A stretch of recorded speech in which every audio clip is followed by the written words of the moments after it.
বাঁকা হয়ে আছে, মন আসছিল ক্যামেরাটা নাড়া দিচ্ছে, একবার নাড়া খাইলে বাঁকা হয়ে যায়।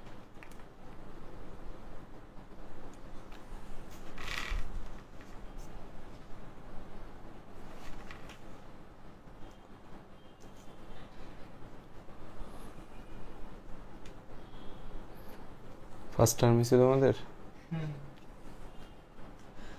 ফার্স্ট টার্ম গেল ফরেনসিক আর ফার্মাকোলজি টার্ম, ও আচ্ছা তোমাদের তো ফার্মাকোলজি আছে।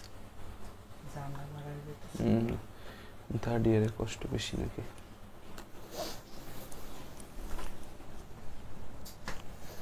বসো।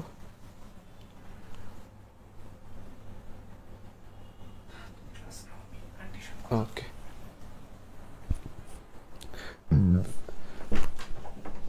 একটা গ্যাস্ট্রিক ওষুধ দিয়ে যাও তো একটু, আমরা বলে একটা গ্যাস্ট্রিক ওষুধ দিতে। আসসালামু আলাইকুম, আসসালামু আলাইকুম, আসসালামু আলাইকুম, আসসালামু আলাইকুম, আসসালামু আলাইকুম, আসসালামু আলাইকুম। এই আবরার শাহরিয়ার, তুই ক্লাস করতে যা, যা। আপুর ক্লাস আছে আজকে আলফাতে, আপুর ক্লাস মিস দেওয়া যাবে না মোটেও। আলফা বেচে ক্লাস করতে যা।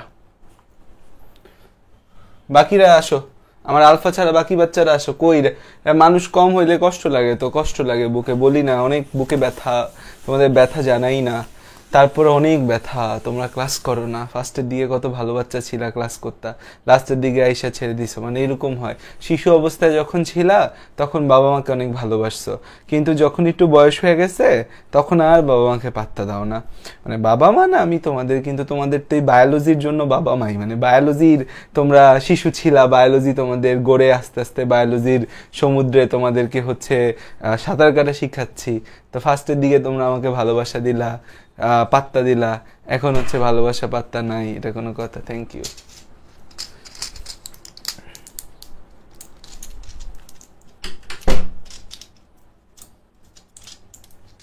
কর ক্লাস কর, কোচিং কর, এসব আলতু ফালতু জিনিস করে এই টাইম নষ্ট কর।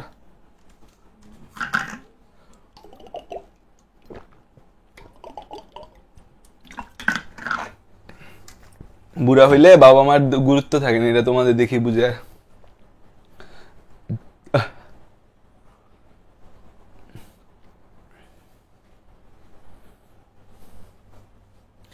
কত ক্লাস করবা আর, তাই না? বহুত ক্লাস হয়ে গেছে তোমাদের এই গ্রুপে। কয়টা ক্লাস নিছি পর্যন্ত তোমাদের এই গ্রুপে দেখি তো?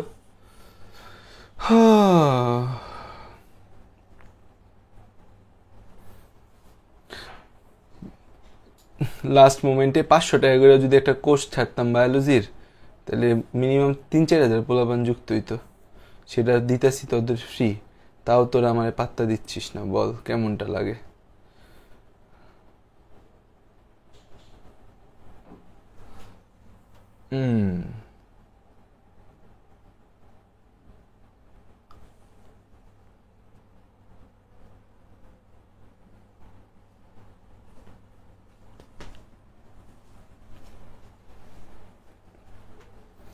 এ পর্যন্ত ক্লাস 33 নাম্বার, মানে এক্সাম একটা, দুইটা, তিনটা এক্সাম, একটা, দুইটা এক্সাম রাখছে, একটা এক্সাম রাখছে এখানে, দুইটা, আজকে 34, মানে তোমাদের টোটাল আজকে 33 নাম্বার ক্লাস চলতেছে এই কোর্সে। 33 নাম্বার ক্লাস ইজ চলমান, 33 নাম্বার ক্লাস।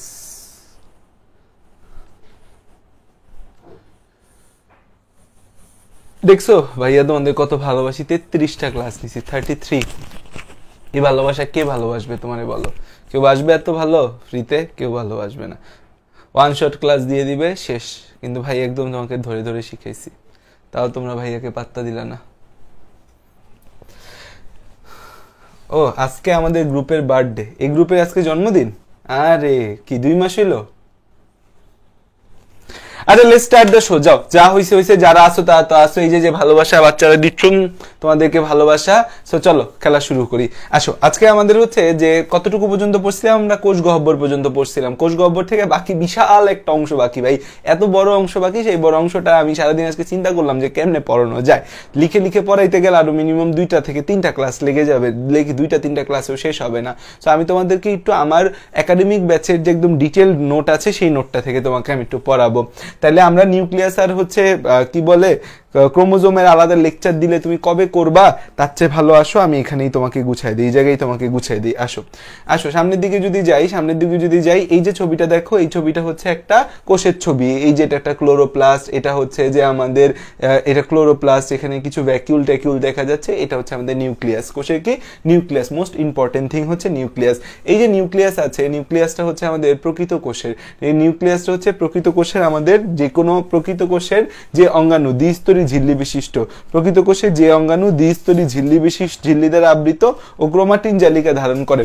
প্রকৃত কোষের যে অঙ্গাণু, প্রকৃত কোষের যে অঙ্গাণু, প্রকৃত কোষের যে অঙ্গাণু, প্রকৃত কোষের আমাদের যে অঙ্গাণু, প্রকৃত কোষের যে অঙ্গাণু হচ্ছে আমাদের কি করে, প্রকৃত কোষের যে অঙ্গাণু দ্বিস্তরী ঝিল্লি বিশিষ্ট, ঝিল্লি দ্বারা আবৃত। প্রকৃত কোষের যে অঙ্গাণু, খেয়াল করে দেখো, দ্বিস্তরী ঝিল্লি দ্বারা, প্রকৃত কোষের যে অঙ্গাণু আমাদের দ্বিস্তরী ঝিল্লি দ্বারা আবৃত ও ক্রোমাটিন জালিকা ধারণ করে।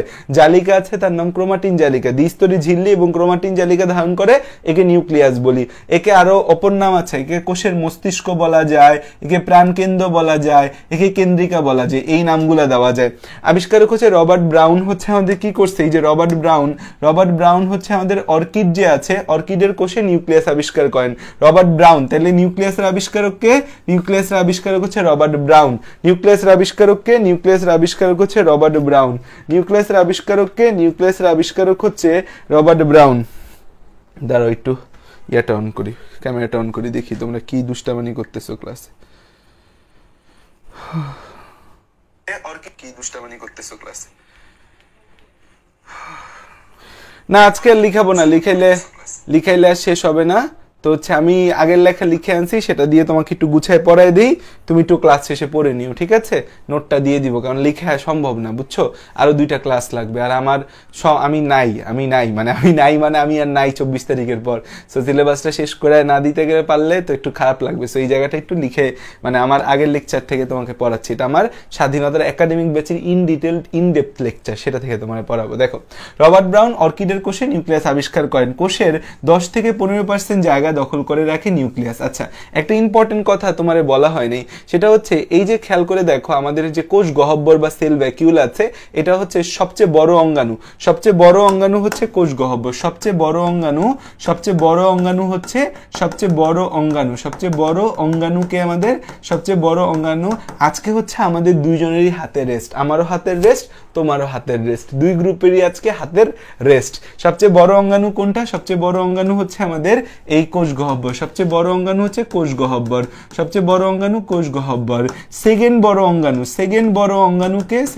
অঙ্গাণু হচ্ছে প্লাস্টিড। থার্ড বড় অঙ্গাণু হচ্ছে মাইটোকন্ড্রিয়া।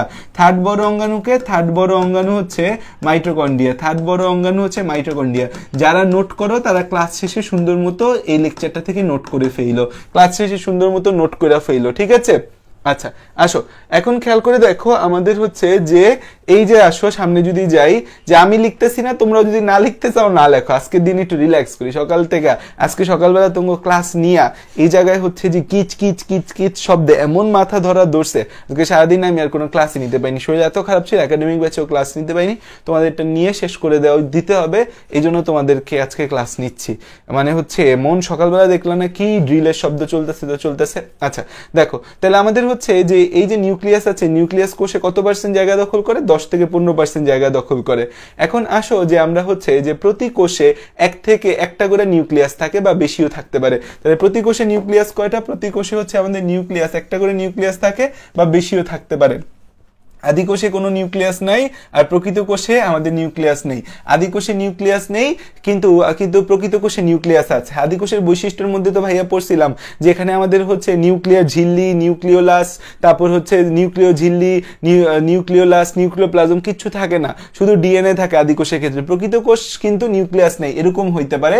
যেমন আমাদের পরিণত আরবিসি আর পরিণত সিফ কোষ। আচ্ছা আমাকে একটা প্রশ্ন উত্তর দাও, অপরিণত আরবিসিতে কি নিউক্লিয়াস থাকে? অপরিণত আরবিসি বা এটাকে বলি ইরাইথ্রোব্লাস্ট, এর মধ্যে কি আমাদের নিউক্লিয়াস আছে কি নাই বলো? অপরিণত আরবিসি বা এটাকে কি বলি? ইরাইথ্রোব্লাস্ট। অপরিণত আরবিসি বা এটাকে বলি ইরাইথ্রোব্লাস্ট, এর মধ্যে কি নিউক্লিয়াস আছে না আমাদের হচ্ছে যে নিউক্লিয়াস নাই বলো? এটার কি নিউক্লিয়াস আছে নাকি নিউক্লিয়াস নাই? অপরিণত আরবিসি বাই রেইথোব্লাস্ট এর মধ্যে কি নিউক্লিয়াস আছে কি নিউক্লিয়াস নাই? এই অপরিণত অবস্থায় কিন্তু নিউক্লিয়াস থাকে, পরিণত অবস্থায় কিন্তু নিউক্লিয়াসটা ফেলে দেয়। পরিণত অবস্থায় কি করে আমাদের নিউক্লিয়াসটা ফেলে দেয়, এর নিউক্লিয়াস কিন্তু আছে, পরিণত অবস্থায় নিউক্লিয়াস নাই। এখন দেখো বহু নিউক্লিয়াস বিশিষ্ট কোষ, কোষের মধ্যে আবার বহু নিউক্লিয়াসও থাকতে পারে। উদ্ভিদ কোষ তার মধ্যে বহু নিউক্লিয়াস থাকতে পারে, প্রাণী কোষ তার মধ্যে বহু নিউক্লিয়াস থাকতে পারে। আমাদের উদ্ভিদ কোষ বহু নিউক্লিয়াস আছে, তাকে বলা হয় সিনোসাইট। সিনোসাইট বহু নিউক্লিয়াস বিশিষ্ট উদ্ভিদ কোষের নাম কি? সিনোসাইট। আমার সাথে বলো, বহু নিউক্লিয়াস বিশিষ্ট উদ্ভিদ কোষের নাম কি? সিনোসাইট। এই সিনোসাইট কারা কারা? শৈবাল এবং ছত্রাকের মধ্যে সিনোসাইট দেখতে পাই। আমাদের হচ্ছে যে পরিণত উদ্ভিদ কোষে সিনোসাইট দেখা যায় না, বা উন্নত উদ্ভিদ কোষগুলা যেগুলো আছে নগ্নবীজি আবৃতবীজি, তো শৈবাল ছত্রাকের মধ্যে পেনিসিলিয়ামের মধ্যে সিনোসাইট দেখা যায়, আর শৈবালের মধ্যে ভাউচেরিয়া বট্রেডিয়াম, শৈবালের মধ্যে কি? ভাউচেরিয়া বট্রেডিয়াম। তাইলে বহু নিউক্লিয়াস বিশিষ্ট কোষ উদ্ভিদ কোষ আর প্রাণী কোষ দুইটাই হতে পারে। উদ্ভিদ কোষ সিনোসাইট আর প্রাণী কোষকে বলি সিনসাইট্রিয়াম। প্রাণী কোষকে কি বলি? সিনসাইট্রিয়াম। প্রাণী কোষকে সিনসাইট্রিয়াম। সো এই যে উদ্ভিদ কোষ সিনোসাইট, এটা শৈবাল ছত্রাক দুইটা হতে পারে। শৈবাল হচ্ছে ভাউচেরিয়া বট্রেডিয়াম, ছত্রাক হচ্ছে পেনিসিলিয়াম। প্রাণী কোষে যে সিনসাইট্রিয়াম আছে, এখানে আমাদের হচ্ছে অমসৃণ বা ঐচ্ছিক পেশি যে রয়েছে, অমসৃণ বা ঐচ্ছিক পেশি যে রয়েছে, এটা প্রাণী কোষ এবং এটাকে সিনসাইট্রিয়াম বলি আমরা। তাহলে বহু নিউক্লিয়াস বিশিষ্ট উদ্ভিদ কোষকে কি বলি? সিনোসাইট। প্রাণী কোষকে কি বলি? সিনসাইট্রিয়াম। প্রাণী কোষটা অমসৃণ ঐচ্ছিক কোষ, অমসৃণ পেশি বা ঐচ্ছিক পেশি, এটা বহু নিউক্লিয়াস বিশিষ্ট। আর উদ্ভিদ কোষে সিনোসাইট কারা কারা? শৈবাল ছত্রাক, ভাউচেরিয়া বট্রেডিয়াম আর পেনিসিলিয়াম। তারপর সামনে যদি আসি, দেখো নিউক্লিয়াসের কাজ বললে নিউক্লিয়াস সব ধরনের জৈবিক কাজ নিয়ন্ত্রণ করে। ক্রোমোজোম থাকে যা বংশ পরম্পরায় বৈশিষ্ট্য নিয়ন্ত্রণ করে। আরএনএ প্রোটিন সংশ্লেষণে ভূমিকা রাখে, কোষের ডিএনএ অনুলিপনে নির্দেশ প্রদান করে। সো নিউক্লিয়াসের অনেক কাজ আছে। আমরা এতে ইন্টারেস্টেড না, আমরা ইন্টারেস্ট হচ্ছে নিউক্লিয়াসের গঠনে। নিউক্লিয়াসের এই ছবিটা ছোটবেলা থেকে আঁকতে পারি তো আমরা। নিউক্লিয়াসের এই ছবিটা ছোটবেলা থেকে কিন্তু আমরা বহুবার এঁকে এসেছি, আশা করি আমরা আঁকতে পারবো। যে নিউক্লিয়াসের মধ্যে আমরা চারটা জিনিস দেখতে পাই। এক নম্বর হচ্ছে নিউক্লিয়ার মেমব্রেন বা এনভেলপ। এক নম্বর হচ্ছে নিউক্লিয়ার মেমব্রেন বা নিউক্লিয়ার এনভেলপ, এটা হচ্ছে প্রথম কথা। দুই নম্বর জিনিস হচ্ছে নিউক্লিওপ্লাজম। দুই নম্বর জিনিস কি? দুই নম্বর জিনিস হচ্ছে এখানে ডট ডট ডট ডট যে নিউক্লিওপ্লাজমটা পাওয়া যায় সাইটোপ্লাজমের মতো। তারপর এখানে আমাদের কেন্দ্রীয় বস্তু হিসাবে এই যে জিনিসটা ইজ ভেরি ভেরি ইম্পর্টেন্ট, ঠিক আছে? This election is very very important, ঠিক আছে? তাহলে এই যে আমাদের এই অংশটাকে কি বলি? এই অংশটাকে বলি নিউক্লিওলাস। এটাকে কি বলি? এটাকে বলি নিউক্লিওলাস। এটাকে কি বলি? এটাকে বলি হচ্ছে নিউক্লিওলাস। এটাকে কি বলি? এটাকে বলি হচ্ছে নিউক্লিওলাস। এটাকে কি বলি? নিউক্লিওলাস। আর লাস্টে থাকে ক্রোমাটিন তন্তু। লাস্টে কি থাকে? লাস্টে থাকে এখানে হচ্ছে যে প্যাচিন্না তন্তু, এটাকে বলে ক্রোমাটিন তন্তু। তাহলে খেয়াল করে দেখো, এখানে নিউক্লিয়ার মেমব্রেন, এখানে হচ্ছে নিউক্লিওলাস, এখানে হচ্ছে ক্রোমাটিন তন্তু, এই জায়গায় হচ্ছে নিউক্লিওপ্লাজম। সো চারটা আমাদের অংশ আছে। কয়টা অংশ আছে? আমাদের চারটা অংশ আছে। আমাদের কয়টা অংশ আছে? আমাদের চারটা অংশ আছে। কয়টা? 4 অংশ। কয়টা অংশ? 4 অংশ। চারটা অংশ আমাদের রয়েছে, ঠিক আছে? এখন পরীক্ষার মধ্যে নিউক্লিয়াসের গঠন আসতে পারে। এই ছবিটা এঁকে চারটা অংশের বিষয়ে কথা বলতে হবে। এই ছবিটা এঁকে চারটা অংশ সম্পর্কে কথা বলতে হবে। এই ছবিটাকে আমরা আঁকতে পারি? আমরা পারি বলো, এটা কি পারবো আঁকতে? দেখো আমাদের হচ্ছে এই ঝিল্লিটা একমাত্র ঝিল্লি যার মধ্যে রন্ধ্র আছে, যার মধ্যে কি আছে? রন্ধ্র বা ছিদ্র আছে। আর কোন ঝিল্লির মধ্যে কিন্তু আমাদের কোনো রন্ধ্র বা ছিদ্র থাকে না। বা নিউক্লিয়ার ঝিল্লি স্পেশাল, তার মধ্যে হচ্ছে রন্ধ্র থাকে। তার মধ্যে কি থাকে? তার মধ্যে রন্ধ্র থাকে। সামনের দিকে যদি আসি, প্রতিটার গঠন এই যে দেখো, এটা হচ্ছে আমাদের একটা নিউক্লিয়ার ঝিল্লির গঠন দেখানো আছে। তারপর হচ্ছে আমাদের আসো যে এই অংশ। তাহলে প্রথমে আসা যাক নিউক্লিয়ার এনভেলপ। নিউক্লিয়ার এনভেলপটা হচ্ছে দ্বিস্তরী হয়, ফসফোলিপিড বাইলেয়ার দ্বারা তৈরি। এইখানে আমাদের বিশেষ ছিদ্র থাকে যা অন্য আবরণীতে নাই। এই যে আমাদের রন্ধ্রগুলা, এই রন্ধ্রগুলার মধ্যে প্রোটিন নেটওয়ার্ক থাকে, আমাদের সংকোচন প্রশংসিত প্রোটিন নেটওয়ার্ক দিয়ে আবৃত। ছিদ্রগুলো একদমই উন্মুক্ত না, ছিদ্রগুলোর চারপাশে প্রোটিন আবরণ থাকে, যাদেরকে বলি ট্রান্সপোর্টার। এই ট্রান্সপোর্টার কি করে? এই ছিদ্র দিয়ে কে যাবে কে আসবে এটা নিয়ন্ত্রণ করে। তাহলে আমাদের কি করতেছে? এই যে নিউক্লিয়ার ঝিল্লিটা আছে, সেটা সাইটোপ্লাজম থেকে নিউক্লিওপ্লাজম, তারপর হচ্ছে নিউক্লিওলাস, ক্রোমাটিন তন্তু, এদেরকে আলাদা করে। ওই বাইরে সাইটোপ্লাজম, ভেতরে নিউক্লিওপ্লাজম, ক্রোমাটিন তন্তু এবং হচ্ছে নিউক্লিওলাস আছে। অভ্যন্তরীণ দ্রব্য এবং বহিস্থ সাইটোপ্লাজমের মধ্যে সংযোগ রক্ষা করে, ভেতরের এবং বাইরের মধ্যে সংযোগ রক্ষা করে, এবং হচ্ছে যে যাতায়াতটা মেনটেন করে, ভেতরে এবং বাইরের মাঝে সংযোগ রক্ষা করে। এবং আমরা ছবি আঁকা তোমাদের দেখাইছিলাম যে এই নিউক্লিয়ার ঝিল্লি এন্ডোপ্লাজমিক রেটিকুলামের সাথে যুক্ত হয়ে নিউক্লিয়াসকে দৃঢ় করে। এই যে দেখো তো, এই ছবিটার কথা তোমাদের মনে আছে নাকি? এই ছবিটার কথা তোমাদের মনে আছে নাকি যে ভাইয়া ইয়ার পড়ানোর সময় যে এই ছবিটা আঁকছিলাম, যে আমাদের নিউক্লিয় ঝিল্লির সাথে ইয়ার যুক্ত থাকে, নিউক্লিয় ঝিল্লির সাথে ইয়ার যুক্ত থেকে আমাদের কি করতেছে, নিউক্লিয়ার ঝিল্লির সাথে ইয়ার যুক্ত থাকে, ইয়ার যুক্ত থেকে আমাদের ইয়ারের সাথে যুক্ত হয়ে নিউক্লিয়াসকে কি করে, দৃঢ় করে। তারপর হচ্ছে অভ্যন্তরে উৎপন্ন দ্রব্যসমূহকে বাইরে পাঠায়, আবার বাইরে থেকে জিনিসগুলাকে ভেতরে আনায়। তাহলে নিউক্লিয়ার এনভেলপের 4টা কাজ। 1 নম্বর হচ্ছে বাইরের জিনিসগুলা থেকে ভেতরের জিনিসকে আলাদা করে, রক্ষা করে, আমাদের ভেতরে যে নিউক্লিওপ্লাজম আছে, ক্রোমাটিন তন্তু আছে, নিউক্লিওলাস আছে, তাদেরকে হচ্ছে আলাদা করে। অভ্যন্তরীণ দ্রব্য ও বহিস্থ সাইটোপ্লাজমের মধ্যে সংযোগ রক্ষা করে, এন্ডোপ্লাজমিক রেটিকুলামের সাথে যুক্ত হয়ে নিউক্লিয়াসকে দৃঢ় করে, অভ্যন্তরীণ উৎপন্ন দ্রব্যসমূহকে রন্ধ্রের মাধ্যমে সাইটোপ্লাজমে পাঠায় দেয়। যাও ভাই, তুমি সাইটোপ্লাজমে যাইতে চাইলে সাইটোপ্লাজমে যাও। এরপর আমাদের যেটা আসে সেটাকে আমরা বলি নিউক্লিওপ্লাজম। তাই দেখো, নিউক্লিয়ার মেমব্রেন দ্বারা আবৃত স্বচ্ছ ঘন দানাদার তরল পদার্থকে নিউক্লিওপ্লাজম বলে। নিউক্লিয়ার যে মেমব্রেন আছে, নিউক্লিয়ার বাইরে যে মেমব্রেন আছে, এই মেমব্রেন দ্বারা আবৃত স্বচ্ছ ঘন দানাদার তরল পদার্থকে নিউক্লিওপ্লাজম বলে। অপর নাম হচ্ছে ক্যারিওলিম্ফ। অপর নাম হচ্ছে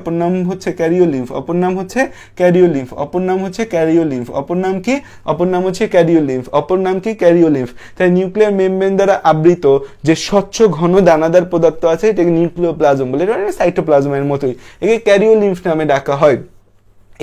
এর ভেতর কি থাকবে, আমাদের ক্রোমাটিন জালকগুলা এর মধ্যে ভাসতে থাকবে। নিউক্লিওলাস রয়েছে এর মধ্যে, এটার মধ্যে আমাদের ক্রোমাটিন জালিকা থাকে, নিউক্লিওলাস থাকে, নিউক্লিয়াসে বিভিন্ন জৈবিক কার্যে সাহায্য করে, এবং এনজাইম, আমাদের যে পুরো ডিএনএ থেকে ডিএনএ তৈরি রেপ্লিকেশন হয়, ট্রান্সক্রিপশন হয়, সব কিন্তু নিউক্লিয়াসের ভেতরই হয়। তো এই জায়গায় বিভিন্ন এনজাইম লাগে, সেই এনজাইমগুলা কাজের মূল ক্ষেত্র হিসেবে কাজ করে কে, নিউক্লিওপ্লাজমের মধ্যে আমাদের এনজাইমটা কাজের মূল ক্ষেত্র হিসেবে ক্রিয়া করে। তারপর দেখা যায় যে আমাদের নিউক্লিওলাস 1781 সালে বিজ্ঞানী ফন্টানা নিউক্লিওলাস আবিষ্কার করেন, আর 1840 সালে বিজ্ঞানী বোম্যান এর নামকরণ করে, আর 1831 সালে বিজ্ঞানী ব্রাউন নিউক্লিয়াস আবিষ্কার করেন। তার মানে নিউক্লিয়াস আবিষ্কারের অনেক আগে কিন্তু নিউক্লিওলাস আবিষ্কার হয়ে আছে। এই যে দেখো, এটা একটা ক্রোমোজোমের সাথে নিউক্লিয়াস যুক্ত, ক্রোমোজোমের যে জায়গায় নিউক্লিয়াস যুক্ত তাকে স্যাটেলাইট বলে, ক্রোমোজোমের যে স্থানে নিউক্লিয়াস লেগে থাকে তাকে স্যাটেলাইট বলা হয়। ক্রোমোজোমটার যে স্থানে, এই যে ক্রোমোজোম তার যে স্থানে নিউক্লিওলাস লেগে আছে তাকে স্যাটেলাইট বলা হয়। এবং এর কাজ কি, আরএনএ সিনথেসিস করতে পারে নিউক্লিওলাস, প্রোটিন সিনথেসিস করতে পারে নিউক্লিওলাস, নিউক্লিওটাইডের ভান্ডার। হোয়াট ইজ নিউক্লিওটাইড ভাই, একটু পর বুঝবো নিউক্লিওটাইড জিনিসটা কি। তাহলে খেয়াল করো, এই যে ক্রোমোজোমের সাথে নিউক্লিয়াস যুক্ত থাকে যে জায়গায় তাকে স্যাটেলাইট বলে, ক্রোমোজোমের যে স্থানে নিউক্লিওলাস লেগে থাকে তাকে স্যাটেলাইট বলে। আরএনএ সিনথেসিস, প্রোটিন, নিউক্লিওটাইডের ভান্ডার হিসেবে কাজ করে। সামনে যদি আমরা যাই, দেখো নিউক্লিয়ার রেটিকুলাম বা ক্রোমাটিন তন্তু, খুব ইম্পর্টেন্ট জিনিস। আমাদের যে ক্রোমোজোম আছে, ক্রোমোজোম তৈরি হওয়ার আগে সেটা আসলে ক্রোমাটিন তন্তু রূপে থাকে। কোষের বিশ্রাম অবস্থায় বা অবিভাজনরত অবস্থায় নিউক্লিয়াসের ভেতর যে জালিকাকারে কিছু তন্তু দেখা যায়, এই যে আমরা এখানে নিউক্লিয়াস দিয়ে যে জালিকাকার যে তন্তুগুলা দেই, এই জালিকাকার তন্তুগুলাকে কি বলি আমরা, জালিকাকার তন্তুগুলাকে বলি হচ্ছে আমরা ক্রোমাটিন তন্তু বা নিউক্লিয়ার রেটিকুলাম।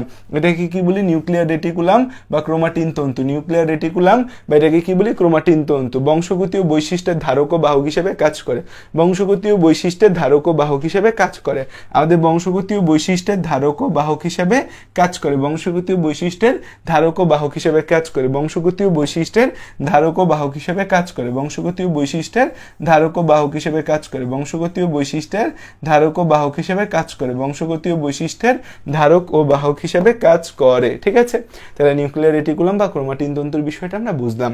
এখন তাহলে দেখো, আমাদের 4টা যে অংশ আছে, 4টা অংশ নিয়ে আমরা মোটামুটি বুঝতে পেরেছি কি আছে। এখন নিউক্লিয়াসের পর কোষের কিছু নির্জীব বস্তু রয়েছে বা আর্গ্যাস্টিক সাবস্টেন্স আছে, যেমন সঞ্চিত পদার্থের মধ্যে কার্বোহাইড্রেট, প্রোটিন, লিপিড আছে। তারপর হচ্ছে নিঃসৃত পদার্থের মধ্যে প্যান এইচ দিয়ে আমরা কোষ থেকে কিছু নিঃসৃত পদার্থ কোষ থেকে বের হয়, এরকম কিছু পদার্থ মনে রাখতে পারি। পিগমেন্ট মানে রঞ্জক, ইডি এনজাইম, নেকটার হচ্ছে মধুর মতো একটা পদার্থ, আর হরমোন, এরা হচ্ছে কোষ থেকে নিঃসৃত হয়। বজ্র পদার্থ বা এক্সক্রিয়েটরি প্রোডাক্টটা ইন্টারেস্টিং লাগে আমার কাছে। এখানে হচ্ছে যে সূচের মতো একটা জিনিস বের হয়, আর আরেকটা হচ্ছে আঙ্গুরের থোকার মতো একটা বজ্র পদার্থ পাওয়া যায়। তো এই সূচের মতো এটাকে বলি ক্যালসিয়াম অক্সালেট যে আছে এটা সূচের মতো থাকে, ক্যালসিয়াম অক্সালেট এটা সূচের মতো থাকে, একে বলি র্যাফাইড। ক্যালসিয়াম কার্বনেট এটা আঙ্গুরের থোকার মতো থাকে, এটাকে বলে সিস্টোলিথ। ক্যালসিয়াম অক্সালেট এটা সূচের মতো থাকে, একে বলি র্যাফাইড। ক্যালসিয়াম কার্বনেট আঙ্গুরের থোকার মতো থাকে, একে বলি সিস্টোলিড। ক্যালসিয়াম অক্সালেট এটা সূচের মতো থাকে, একে বলি র্যাফাইড। ক্যালসিয়াম কার্বনেট আঙ্গুরের থোকার মতো থাকে, একে বলি কি সিস্টোলিথ। ক্যালসিয়াম অক্সালেট সূচের মতো থাকে, একে বলি র্যাফাইড, আর ক্যালসিয়াম কার্বনেট আঙ্গুরের থোকার মতো থাকে, একে বলি আমরা সিস্টোলিথ। তাহলে এই জায়গাগুলা কিন্তু আমি তোমাকে দেখা দিচ্ছি, সবকিছুই কিন্তু কভার হয়ে যাবে আজকের ক্লাসে। এই যে দেখো, দেখা যাচ্ছে যে ক্রোমোজোমের ভেতর যে দেখা যাচ্ছে এগুলাকে কি বলে বলো তো? একজন বলছে ভাইয়া আমাদের এক্সাম পেছানোর জন্য কালকে নাকি আন্দোলন করা হবে, এক্সাম কি পিছাবে কিনা? দেখো ভাই, এক্সাম পেছনে আন্দোলন করলে ভাই তোরা আগে কর, এইচএসসির আগ দিয়ে এক্সাম পেছনে আন্দোলন কেন করিস? তখন দেখা যায় পোলাপান কনফিউজড হয়ে যায় যে এক্সাম পেছাবে কি পেছাবে না। পেছানোর কোনো সম্ভাবনা নাই টিল নাও।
তাহলে ভেতরে যা আছে সেটা কি? ডিএনএ। একজন শুধু বলছে, বাকিরা কি জানে না?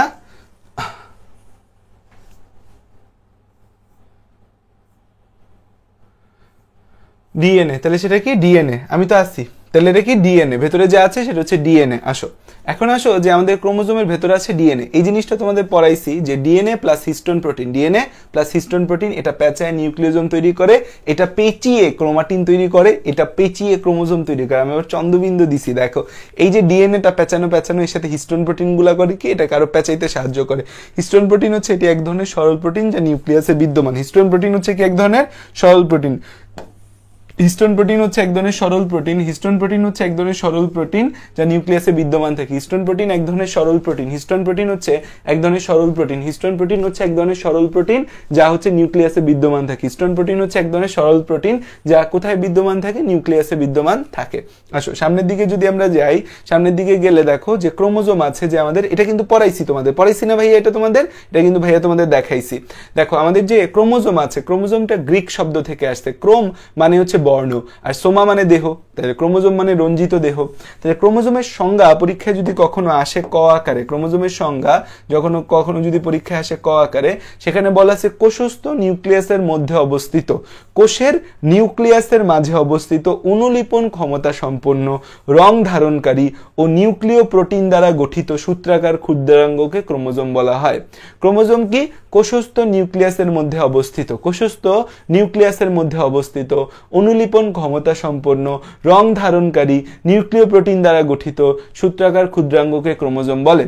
কোষস্থ নিউক্লিয়াসের মধ্যে অবস্থিত, কোষের যে নিউক্লিয়াসের মাঝে অবস্থিত অনুলিপন ক্ষমতা সম্পন্ন, তার মানে এরা নিজেদের সংখ্যা ডাবল করতে পারে, রং ধারণকারী নিউক্লিয় প্রোটিন দ্বারা গঠিত সূত্রাকার ক্ষুদ্রাঙ্গকে ক্রোমোজোম বলে। দেখো তাহলে নিউক্লিয়াসের মাঝে আছে, অনুলিপন বা রেপ্লিকেশন করতে পারে, এদের রং দিলে রং ধরবে, নিউক্লিয় প্রোটিন দ্বারা গঠিত। নিউক্লিয় প্রোটিন জিনিসটা কি?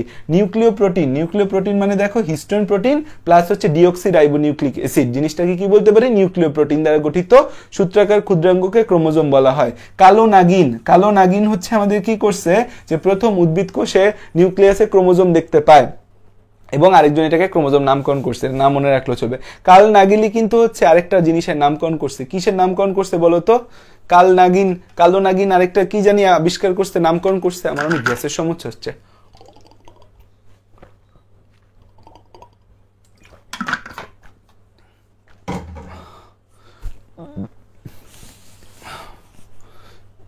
কালো নাগিন কি আবিষ্কার করছে? প্লাজমা মেমব্রেন নামকরণ করছিল কিন্তু কালো নাগিন। আচ্ছা আসো দেখো, আমাদের হচ্ছে সংখ্যা ক্রোমোজোম 2 থেকে 1600 পর্যন্ত আমাদের হচ্ছে ক্রোমোজোম থাকতে পারে। একটা কোষে ক্রোমোজোম হচ্ছে 2 থেকে 1600টা থাকতে পারে। 2টা ক্রোমোজোম কোথায় থাকে? গোলক্রিমি, অ্যাসকারিস, মেগালোসেফালাসে 2টা ক্রোমোজোম থাকে আমাদের। আর রেডিওল্যারিয়া জাতীয় প্রোটোজোয়া অলাকান্থাতে 1600 ক্রোমোজোম পাওয়া যায়। এখানে একটা লিস্ট দেওয়া আছে কার মধ্যে কত ক্রোমোজোম পাওয়া যায়। এর মধ্যে ধানটা মনে রাখবা, ধান, গম, ভুট্টা, পেঁয়াজ, এই 4টা মনে রাখতে পারো। এদিক থেকে হচ্ছে গরুর বৈজ্ঞানিক নামটা খেয়াল করো, বস। আমি তোমার হলাম একটা বস, হায় হায় হায় আমি একটা বস। তাই গরু হচ্ছে বস ইন্ডিকা, যার ক্রোমোজোম সংখ্যা হচ্ছে কত? 60, যার ক্রোমোজোম সংখ্যা 60। এই যে আমরা ভালগার হাইড্রা পড়ি না, হাইড্রা ভালগারিস, এটার ক্রোমোজোম সংখ্যা কত? এটার ক্রোমোজোম সংখ্যা 32। এটার ক্রোমোজোম সংখ্যা কত? এটার ক্রোমোজোম সংখ্যা হচ্ছে 32। ঠিক আছে, এই চার্টের মধ্যে সব লাগবে না, যে কয়টা ভাইয়া দাগাই দিছি সেই কয়টা মনে রাখবা।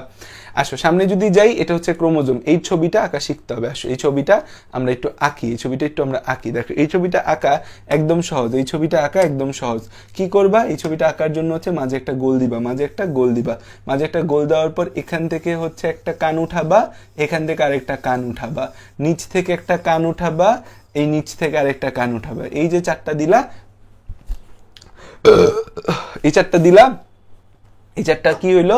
এই 4টা যে দিলা, এই 4টা হইলো আমাদের ক্রোমোজোমের 4টা বাহু, মানে 2টা বাহুর মধ্যে এই যে দেখো, আরে প্যাচ দিতে হবে। তাহলে এই যে আমাদের ডিএনএ গুলো প্যাচায় আমাদের এই ক্রোমোজোমের বাহু তৈরি করছে। ডিএনএ প্যাচায় ক্রোমোজোমের বাহু তৈরি করছে। ডিএনএ প্যাচায় ক্রোমোজোমের বাহু তৈরি করছে। ঠিক আছে, বাহু তৈরি করছে। এই যে জায়গাটা দেখতে পাচ্ছ, এই জায়গা থেকে হচ্ছে আমাদের নিচে কি নামছে? এই যে স্যাটেলাইট। এটা কি আমাদের? এটা হচ্ছে স্যাটেলাইট।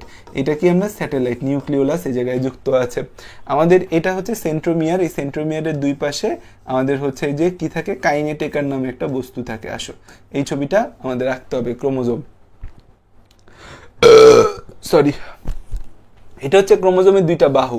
এটা একটা বাহু, এটা একটা বাহু। এটা হচ্ছে ক্রোমোজোমের 2টা বাহু। এটা ক্রোমোজোমের কি? 2টা বাহু। এটা ক্রোমোজোমের 2টা বাহু, এটা ক্রোমোজোমের 2টা বাহু, এটা ক্রোমোজোমের 2টা বাহু। এই যে অংশটা, এই ক্রোমোজোমের 2 বাহুর মধ্যে এই যে আমাদের কানের মতো যে 2টা, এদেরকে একসাথে বলা হয় ক্রোমাটিড।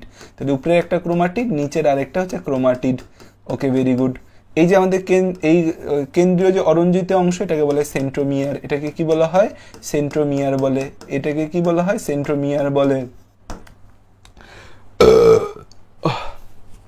এই যে তন্তুগুলা, এই তন্তুগুলাকে কি বলি আমরা? ক্রোমাটিন। এই যে তন্তু আছে, এই তন্তুগুলাকে কি বলি? এই তন্তুগুলাকে বলা হয় ক্রোমাটিন। এই যে তন্তু দেখতে পাচ্ছ, এই তন্তুগুলাকে বলা হয় ক্রোমাটিন তন্তু। কারণ আমরা জানি ডিএনএ আর হিস্টোন প্রোটিন মিলায় নিউক্লিওজোম, সেই নিউক্লিওজোম মিলায় ক্রোমাটিন মিলায় কি তৈরি হয়? ক্রোমাটিড তৈরি হয়। ঠিক আছে, এই যে আমাদের এই সেন্ট্রোমিয়ারের 2 পাশে এরকম যে অঞ্চলটা থাকে, এটাকে বলা হয় হচ্ছে কাইনেটোকার।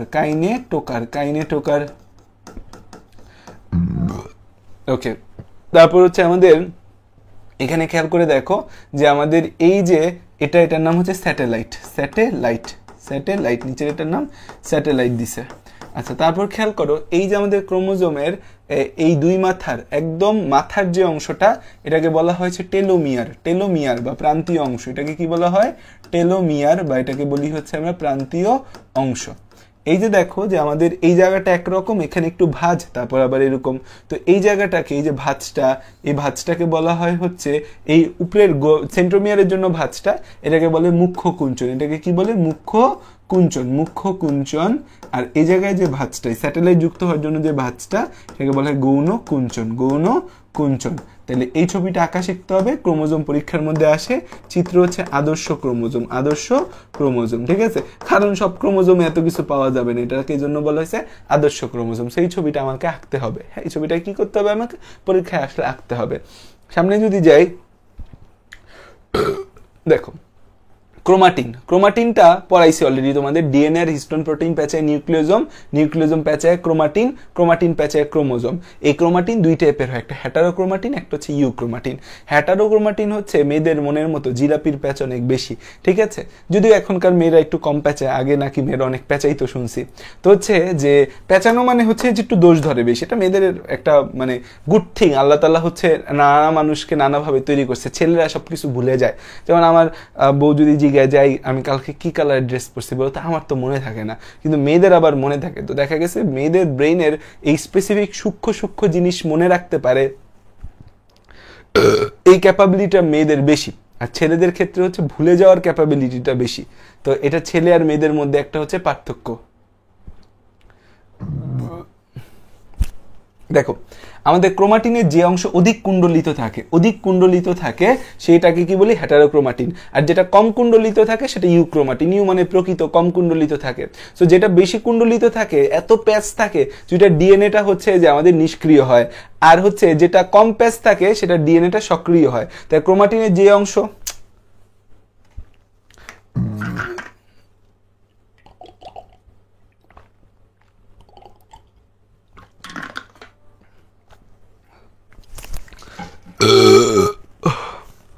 কিরে ভাই এত গ্যাস হচ্ছে কেন?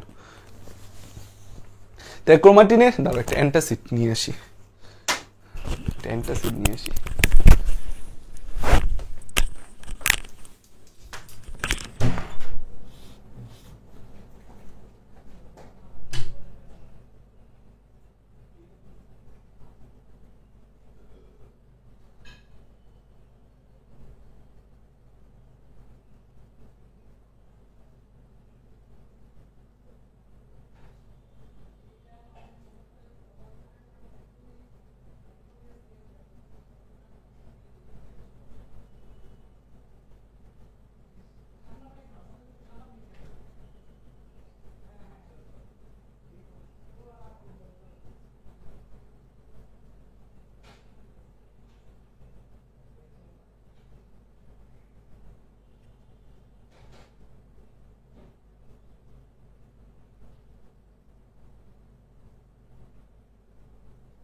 খেয়ে যাও অ্যান্টাসিড আনো, অ্যান্টাসিড।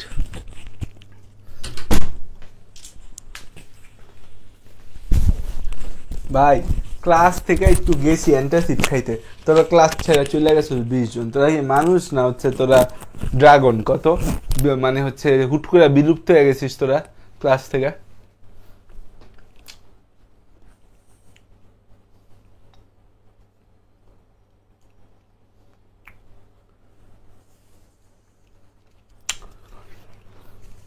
আচ্ছা দেখো, হেটারোক্রোমাটিন হচ্ছে ক্রোমাটিনের যে অংশ অধিক কুণ্ডলিত থাকে ও নিষ্ক্রিয় ডিএনএ ধারণ করে তাকে বলে হেটারোক্রোমাটিন। আর ইউক্রোমাটিন হচ্ছে ক্রোমাটিনের যে অংশ কম কুণ্ডলিত, কম পেঁচানো থাকে, সেটা হচ্ছে ইউক্রোমাটিন এবং সক্রিয় ডিএনএ ধারণ করে। এখানে যে ডিএনএটা থাকে সেটা হচ্ছে সক্রিয় ডিএনএ। তাহলে বেশি পেঁচানো তাই নিষ্ক্রিয় ডিএনএ, কম পেঁচানো তাই সক্রিয় ডিএনএ। ডিএনএ থেকে এমআরএনএ তৈরি হয় না, আমরা জানি ডিএনএ থেকে এমআরএনএ, এমআরএনএ থেকে প্রোটিন তৈরি হয়, ডিএনএ থেকে এমআরএনএ তৈরিকে ট্রান্সক্রিপশন, এমআরএনএ থেকে প্রোটিন তৈরিকে ট্রান্সলেশন বলা হয়। সো ডিএনএ থেকে এমআরএনএ তৈরি আমাদের হয় না, কারণ ডিএনএটা নিষ্ক্রিয়। আর এখানে ডিএনএ যেহেতু সক্রিয়, ডিএনএ থেকে এমআরএনএ তৈরি হয়। দেখো ক্রোমাটিড, ক্রোমাটিড জিনিসটা আসলে কি দেখো, নর্মালি ক্রোমোজোম এরকম থাকে, ক্রোমোজোমের মধ্যে এই অনুদৈর্ঘ্য বিভাজন হয়, অনুদৈর্ঘ্য বিভাজনে ক্রোমাটিড তৈরি হয়। এটা আমরা কোষ বিভাজনে ফার্স্ট ক্লাসে পড়ে আসছিলাম। তাহলে মাইটোসিস কোষ বিভাজনের সময় ক্রোমোজোমের সেন্ট্রোমিয়ার ব্যতীত, মাইটোসিস কোষ বিভাজনের সময় ক্রোমোজোমের সেন্ট্রোমিয়ার ব্যতীত বাকি অংশ অনুদৈর্ঘ্য বিভাজিত হয়ে ক্রোমাটিড গঠন করে। তাহলে আমরা একই ক্রোমোজোমের দুইটা ক্রোমাটিডকে সিস্টার ক্রোমাটিড বলি, পাশাপাশি ক্রোমোজোমের দুইটা ক্রোমাটিডকে নন সিস্টার ক্রোমাটিড বলি। এগুলো আমরা পড়ে আসছি ওই কোষ ও এর গঠনের মধ্যে। সেন্ট্রোমিয়ার, দেখো প্রতি ক্রোমোজোমে একটি অরঞ্জিত অঞ্চল থাকে যাকে সেন্ট্রোমিয়ার বলি। প্রতি ক্রোমোজোমে একটা অরঞ্জিত অঞ্চল থাকে, এটাকে কি বলি? সেন্ট্রোমিয়ার বলি। এটাকে কি বলি? সেন্ট্রোমিয়ার বলি। আর সেন্ট্রোমিয়ারটা যে খাঁজটা, সেন্ট্রোমিয়ার অবস্থানের জন্য খাঁজ হয়, এটাকে মুখ্য কুঞ্চন বা প্রাইমারি কনস্ট্রিকশন বলে। এটা আদর্শ ক্রোমোজোমে একটা সেন্ট্রোমিয়ার থাকে, কিন্তু দুনিয়াতে সবাই আর ভালো না, দুনিয়াতে তো দুষ্ট বাচ্চাও আছে। সো এই দুষ্ট বাচ্চারা হচ্ছে কি করে, অনেকগুলা সেন্ট্রোমিয়ার ধারণ করে। বাহু বা আর্ম, আমরা হচ্ছে এই এটাকে উপরের বাহু, এটাকে নিচের বাহু বলি। কাইনোটেকার, সেন্ট্রোমিয়ারের সাথে যুক্ত আমাদের ছোট্ট যে গাঠনিক অবকাঠামো, এটাকে কি বলে? কাইনেটেকার বলা হয়, কাইনেটোকার বলা হয়। নেক্সট কথা হচ্ছে যে আমাদের এই ক্রোমোমিয়ার খেয়াল করে দেখো, মায়োটিক প্রোফেজ মানে মায়োসিসের প্রোফেজ ধাপে আমাদের কোথাও একটা ডিএনএ, এই যে আমাদের এরকম ডিএনএ প্যাচে প্যাচে ক্রোমাটিন তৈরি হয়েছে না, কোথাও ডিএনএটা হুট করে এরকম অধিক কুণ্ডলিত হয়ে যায়। এই যে ডিএনএটা অধিক কুণ্ডলিত হয়, এই ডিএনএর অধিক কুণ্ডলিত এই অংশটাকে কি বলি? ক্রোমোমিয়ার। এটাকে কি বলি আমরা? ক্রোমোমিয়ার বলি। ডিএনএর অধিক কুণ্ডলিত এই অংশটাকে কি বলি? ডিএনএর অধিক কুণ্ডলিত এই অংশটাকে, ডিএনএর কিছু কিছু জায়গায় অধিক কুণ্ডলিত হয়ে ক্ষুদ্র গুটিকার মতো তৈরি করে একে ক্রোমোমিয়ার বলা হয়। তারপর দেখো গৌণকুঞ্চন বা সেকেন্ডারি কনস্ট্রিকশন। গৌণকুঞ্চন বা সেকেন্ডারি কনস্ট্রিকশন, এই যে খেয়াল করো নিউক্লিওলাস যে জায়গায় যুক্ত হয় তাকে গৌণকুঞ্চন বা সেকেন্ডারি কনস্ট্রিকশন বলি। আর আমরা জানি যে আমাদের নিউক্লিয়ার ঝিল্লি আর নিউক্লিওলাস এই দুইটা বিলুপ্ত হয়ে যায়, তো নিউক্লিওলাসকে আবার ফিরে আসতে হয়। সেই জন্য গৌণকুঞ্চনকে বলা হয় নিউক্লিয়ার পুনর্গঠন অঞ্চল বা নিউক্লিয়ার অর্গানাইজিং রিজিয়ন, নিউক্লিওলার পুনর্গঠন অঞ্চল বা নিউক্লিওলার অর্গানাইজার রিজিয়ন। নর, এখন মানবদেহে নর হলো 5 জোড়া, এটা এমসিকিউর জন্য ইম্পর্টেন্ট।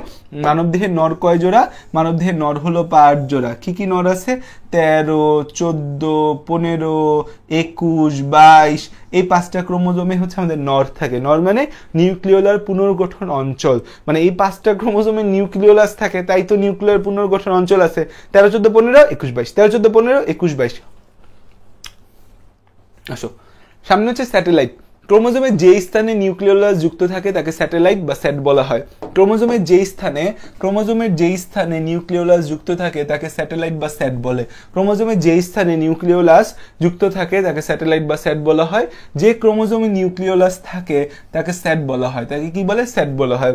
তাহলে ক্রোমোজোমের যে স্থানে নিউক্লিওলাস, এই যে ক্রোমোজোম তার যে জায়গাটায় নিউক্লিওলাস যুক্ত থাকে তাকে আমরা স্যাট বা স্যাটেলাইট বলি।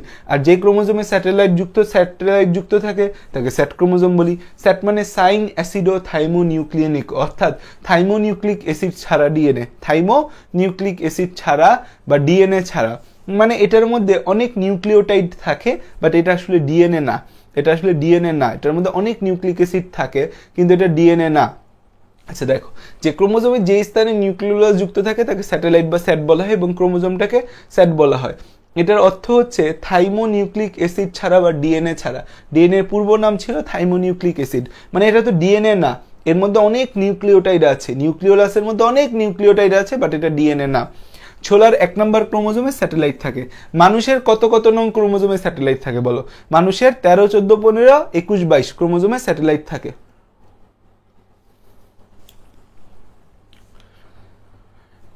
টেলোমিয়ার, এটা 5 স্টার। টেলোমিয়ার, এটা 5 স্টার, পরীক্ষার মধ্যে আসবে। What is telomere?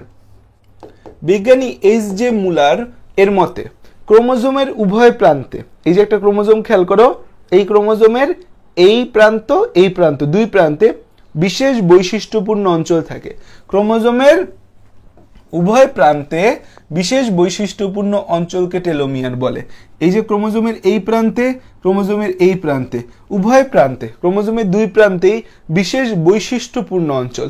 এই জায়গায় একটা বিশেষ বৈশিষ্ট্য দেখা যায়, এখানেও বিশেষ বৈশিষ্ট্য দেখা যায়। এই বিশেষ বৈশিষ্ট্যপূর্ণ অঞ্চলকে টেলোমিয়ার বলে। ক্রোমোজোমের মাথায় ডিএনএর রিপিটেড সিকোয়েন্সকে টেলোমিয়ার বলে। এই যে ক্রোমোজোমের মাথায় ডিএনএটা এরকম এরকম থাকে, এখানে রিপিটেড সিকোয়েন্স মানে কি, adenine, thymine, cytosine, guanine, adenine, thymine, cytosine, guanine, এভাবে আছে। সেম জিনিসই আবার আছে, অ্যাডেনিন, থায়ামিন, সাইটোসিন, গুয়ানিন। তার মানে আমাদের সিকোয়েন্সগুলো বারবার রিপিট হচ্ছে, সিকোয়েন্সগুলো বারবার রিপিট হচ্ছে। এই রিপিটেড সিকোয়েন্সকে টেলোমিয়ার বলা হয়। ক্রোমোজোমের মাথায় ডিএনএ রিপিটেড সিকোয়েন্সকে কি বলি? ক্রোমোজোমের মাথায় ডিএনএ রিপিটেড সিকোয়েন্সকে বলা হয় টেলোমিয়ার বলা হয়।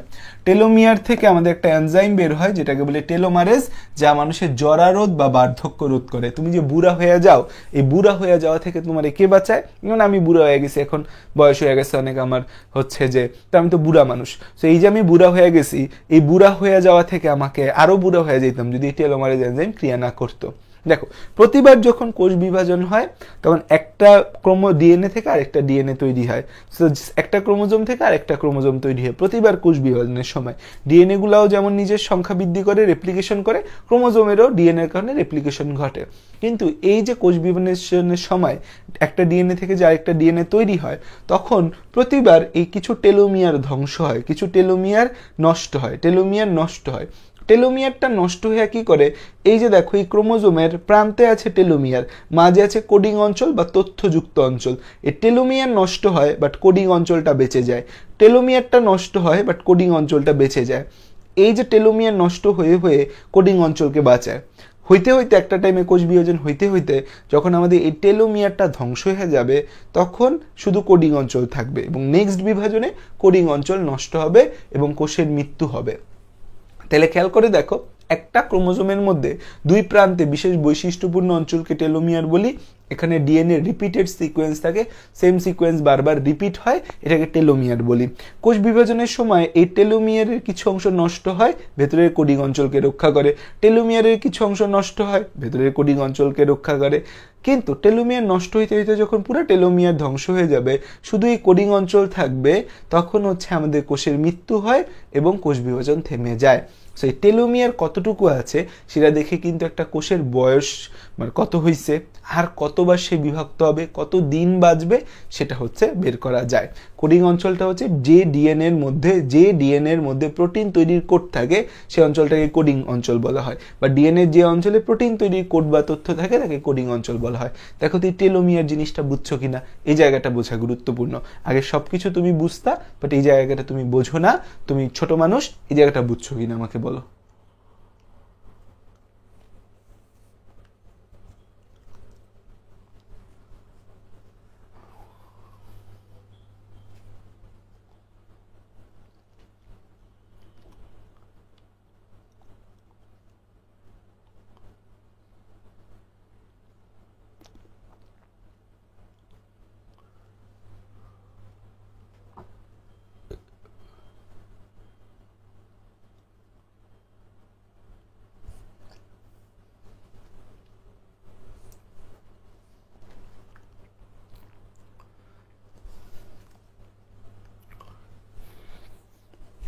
আচ্ছা, পেলিকাল হচ্ছে ক্রোমোজোমের পাতলা আবরণ হচ্ছে পেলিকাল, ম্যাট্রিক্স হচ্ছে ক্রোমোজোমের চারপাশে, ক্রোমোজোম তার চারপাশে পেলিকাল, সে জায়গায় হচ্ছে আরএনএ ও প্রোটিন স্তরকে ম্যাট্রিক্স বলে। এগুলো এত জানা লাগবে না। দেখো, সেন্ট্রোমিয়ার একটা থাকলে মনোসেন্ট্রিক, দুইটা থাকলে ডাইসেন্ট্রিক, বহু সেন্ট্রোমিয়ার থাকলে পলিসেন্ট্রিক, কলা গাছের সেন্ট্রোমিয়ার পলিসেন্ট্রিক। যদি সেন্ট্রোমিয়ারগুলো সুস্পষ্টভাবে বোঝা না যায় ডিফিউজড, আর যদি না থাকে অ্যাসেন্ট্রিক। ঠিক আছে, এই এমসিকিউগুলো আসলে এইচএসসির জন্য খুব বেশি ইম্পর্টেন্ট না, এই জিনিসটা ইম্পর্টেন্ট। দেখো তো এই জিনিসটা তুমি পারো নাকি? এটা 9, 10-এ তোমাদের পরীক্ষায় আসতো অহরহ। সেটা কি, যে আমাদের এই যে সেন্ট্রোমিয়ারটা ক্রোমোজোমের কোথায় আছে? সেন্ট্রোমিয়ার ক্রোমোজোমের মাঝে আছে, দুই বাহু সমান হয় তাহলে ভি আকৃতির। সেন্ট্রোমিয়ার মাঝের থেকে একটু দূরে আছে, একটা বাহু লম্বা একটা বাহু খাটো, এল আকৃতির হয়, সাবমেটাসেন্ট্রিক বা উপমধ্যকেন্দ্রিক। আমাদের ক্রোমোজোমটা একদম প্রান্তের দিকে চলে গেছে, পুরা প্রান্তে না, প্রান্তের কাছাকাছি চলে গেছে, অ্যাক্রোসেন্ট্রিক বা উপপ্রান্ত কেন্দ্রিক দেখতে হয় জে আকৃতির। ক্রোমোজোম একদম প্রান্তে আছে, তার মানে প্রান্ত কেন্দ্রিক, এটা আমাদের কি আকৃতির হয়, আই আকৃতির হয়। তাহলে VLJI, metacentric, submetacentric, acrocentric, telocentric. এখন হচ্ছে মানুষের এক্স ক্রোমোজোম থাকে না, আমাদের ছেলেদের কি XY, মেয়েদের কি XX, এই এক্স ক্রোমোজোম হচ্ছে ভি আকৃতির। এছাড়া 1 এবং 3 নম্বর ক্রোমোজোম আমাদের ভি আকৃতির। 2 এবং 4 নম্বর ক্রোমোজোম কি এল আকৃতির, 2 এবং 4 নম্বর ক্রোমোজোম এল আকৃতির। পুরুষের যে ওয়াই ক্রোমোজোম থাকে স্পেশালি, এটা জে আকৃতির হয়। পুরুষের ওয়াই ক্রোমোজোম কোন আকৃতির, জে আকৃতির। আর আমাদের আই আকৃতির কোনো ক্রোমোজোম মানুষের দেহে থাকে না। এ কয়টা কথা মনে রাখতে হবে, এ কয়টা কথা মনে রাখতে হবে, এ কয়টা কথা মনে রাখতে হবে।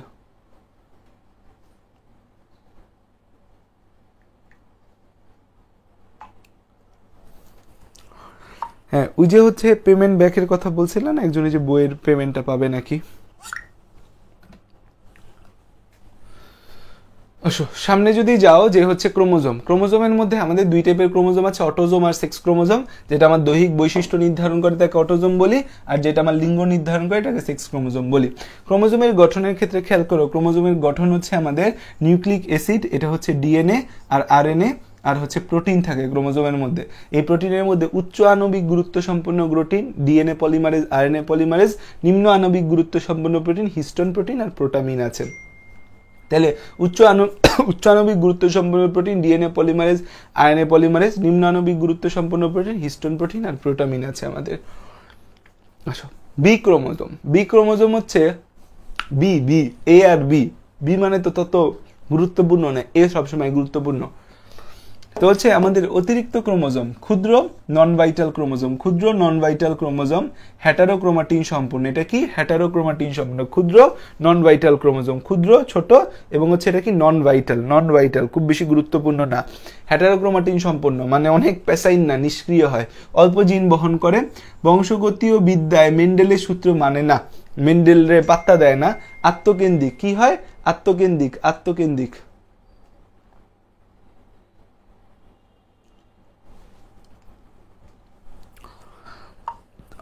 হ্যাঁ, মানে আমি বলি নেই যে ব্যাক পাবে না, আমি বলছি ব্যাক পাবে, নাম্বার তো নিয়েছো, আমাকে তুমি ক্লাস শেষে মনে করাই দিও, আমি তোমাকে টাকা পাঠিয়ে দিব। আচ্ছা, এই ভুট্টাতে বি ক্রোমোজোম থাকে, উলট চন্ডালে বি ক্রোমোজোম থাকে। উলট চন্ডাল হচ্ছে ক্যালসিসিন নামক একটা অ্যালকালয়েড তৈরি হয়, যা গেটেবাত বা গাউট রোগের চিকিৎসায় ব্যবহৃত হয়। এখন আসো তাহলে আমরা হচ্ছে সামনের দিকে যাই, সামনের দিকে যাই। আমাদের মূল জিনিস যে বংশগতীয় বস্তু, নিউক্লিক অ্যাসিড, ডিএনএ এবং আরএনএ। নিউক্লিক অ্যাসিড আবিষ্কার হলো কিভাবে, সুইস বিজ্ঞানী ফ্রেডরিক মিশার, আমাদের হচ্ছে যে উনি একজন সেনাবাহিনী চিকিৎসক ছিল। তো সেনাবাহিনীর মানুষ যখন আইসা তার কাছে ক্ষতবিক্ষত নিয়ে ব্যান্ডেজ ট্যান্ডেজ করতো, তাদের পুজ হইতো, সেই পুজটা নিয়ে সে রিসার্চ করে। পুজ আসলে ডেড নিউট্রোফিল। পুজ জিনিসটা কি, পুজ, পুজ তোমাকে যদি বলি পুজ বা পাস, পুজ হয় না আমাদের সাদা সাদা পুজ বা পাস, সেটা হচ্ছে আমাদের dead neutrophil, dead neutrophil, dead neutrophil, dead neutrophil, dead neutrophil. এই যে পুজ বা পাজ আছে, যেটা হচ্ছে আমাদের ডেড নিউট্রোফিল, এই ডেড নিউট্রোফিল পুজ বা পাজ যে আছে সেটা নিউট্রোফিল, তার মানে এটা শ্বেত রক্তকণিকা। এটা নিউক্লিয়াস এক ধরনের পদার্থ দেখতে পায়, যেটা কার্বোহাইড্রেট, প্রোটিন, লিপিড সবার থেকে আলাদা, তার নাম দেয় সে হচ্ছে নিউক্লিন। আর এই যে নিউক্লিন আছে, এই নিউক্লিনের মধ্যে হচ্ছে আমাদের বিজ্ঞানী অল্টম্যান অ্যাসিডের ধর্ম খুঁজে পায়, এবং এটার নাম দেয় হচ্ছে নিউক্লিক অ্যাসিড বলি আমরা। সামনে আমরা দেখতে পাই যে নিউক্লিক অ্যাসিড দুই প্রকার হয়, একটা হচ্ছে DNA deoxyribonucleic acid, RNA ribonucleic acid. DNA যে ডিঅক্সিরাইবোনিউক্লিক অ্যাসিড আছে, ডিএনএ এটাকে কি বলবো, ডিঅক্সিরাইবোনিউক্লিক অ্যাসিড, আরএনএ এটাকে কি বলবো, রাইবোনিউক্লিক অ্যাসিড। এই যে ডিঅক্সিরাইবোনিউক্লিক অ্যাসিড, এই ডিএনএ এটা নিউক্লিয়াসের ক্রোমাটিন তন্তুতে, এটা নিউক্লিয়াসের কোথায় থাকে, ক্রোমাটিন তন্তুতে থাকে। আর আরএনএ এটা 90% থাকে সাইটোপ্লাজমে, 10% থাকে হচ্ছে নিউক্লিয়াসে। আচ্ছা, আমাকে একটা প্রশ্ন উত্তর দাও, যে ডিএনএ তো বংশগতীয় বস্তু হিসাবে কাজ করে, আরএনএ কি কখনো বংশগতীয় বস্তু হিসাবে কাজ করতে পারে? আরএনএ কি কখনো বংশগতীয় বস্তু হিসাবে কাজ করতে পারে? আরএনএ কি কখনো বংশগতীয় বস্তু হিসাবে কাজ করতে পারে?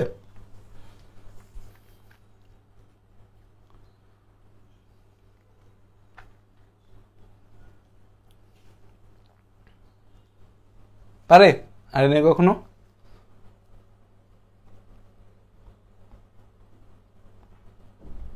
যে পার কোথায় পারে বলো তো শ্রাবণী? যে পারবে সে মেডিকেলে চান্স পাবে, বলো। পারলে কোথায় পারে, তবে মানুষ হয় না। কোথায় কোথায় কোথায়, দ্রুত উত্তর দাও। কোথায় পারে, কার বডিতে পারে আরএনএ বংশগতীয় বস্তু হিসাবে? Very good Sabiha, Tanisha. এই সাবিহা, তানিশা ভাইরাস দিছে। সায়মা, ভাইরাস যারা উত্তর দিছে তারা মেডিকেলে চান্স পাবে, যারা দেয় নাই তারাও পাইতে পারে। ভাইরাস যারা, তাদেরকে আমার ভালো লাগছে, তারা পারবে, ঠিক আছে। হচ্ছে তারা ভালো করে পড়ালেখা করিস ভাইরাসে।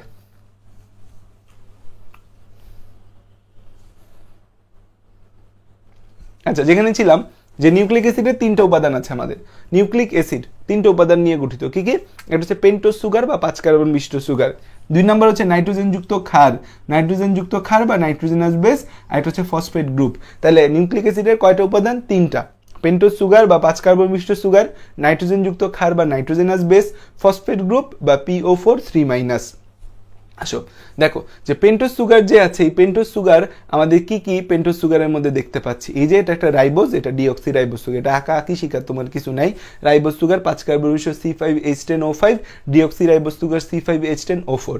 এখানে খেয়াল করতে হবে যেটা, যে এই ডিঅক্সি রাইবোজ সুগারের 2 নম্বর কার্বনে অক্সিজেন বাদ হয়েছে বা ডিলেট হয়েছে, এই জন্য নামের মধ্যে কি আছে?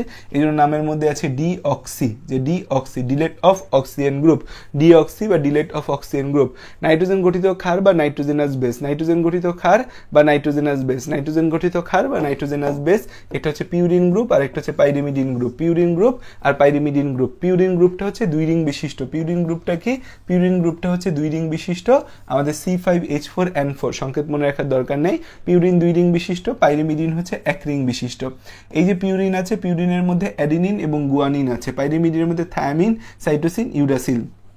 পিউরিনের মধ্যে অ্যাডেনিন আর গুয়ানিন, আর পাইরিমিডিনের মধ্যে সাইটোসিন, থায়ামিন আর ইউরাসিল। এই অ্যাডেনিনটা অ্যাডেনো শব্দ থেকে আসে, অ্যাডেনিন শব্দ থেকে অ্যাডেনিন থেকে আসে গ্রন্থি বা গ্ল্যান্ড, আর গুয়ানিনটা গুয়ানো শব্দ থেকে আসে, সেটা হচ্ছে সি বার্ড বা বাদুরের পলন্তমল। বাদুর যাইতে থাকে আর হাগু করতে থাকে, সেখান থেকে নাম আসছে, গুয়ানিন কথাটা আসছে।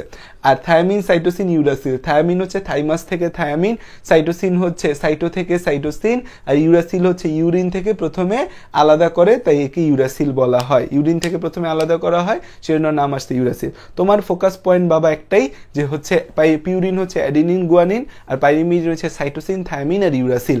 আসো, এটা গেল নাইট্রোজেন গঠিত ক্ষার, আর এটা হচ্ছে আমাদের এই যে পিউরিন পাইরিমিডিনের সংকেত দেখানো আছে, আর এটা হচ্ছে আমাদের কি, এটা এই যে পিউরিন পাইরিমিডিন আবার দেখাইছে। এরপর হচ্ছে আমাদের ফসফেট। ফসফেটটা ফসফরিক অ্যাসিড থেকে আসছে, H3PO4, এটা ফসফরিক অ্যাসিড, এখান থেকে ফসফেট গ্রুপ, এটাকে বলি HPO4 2-।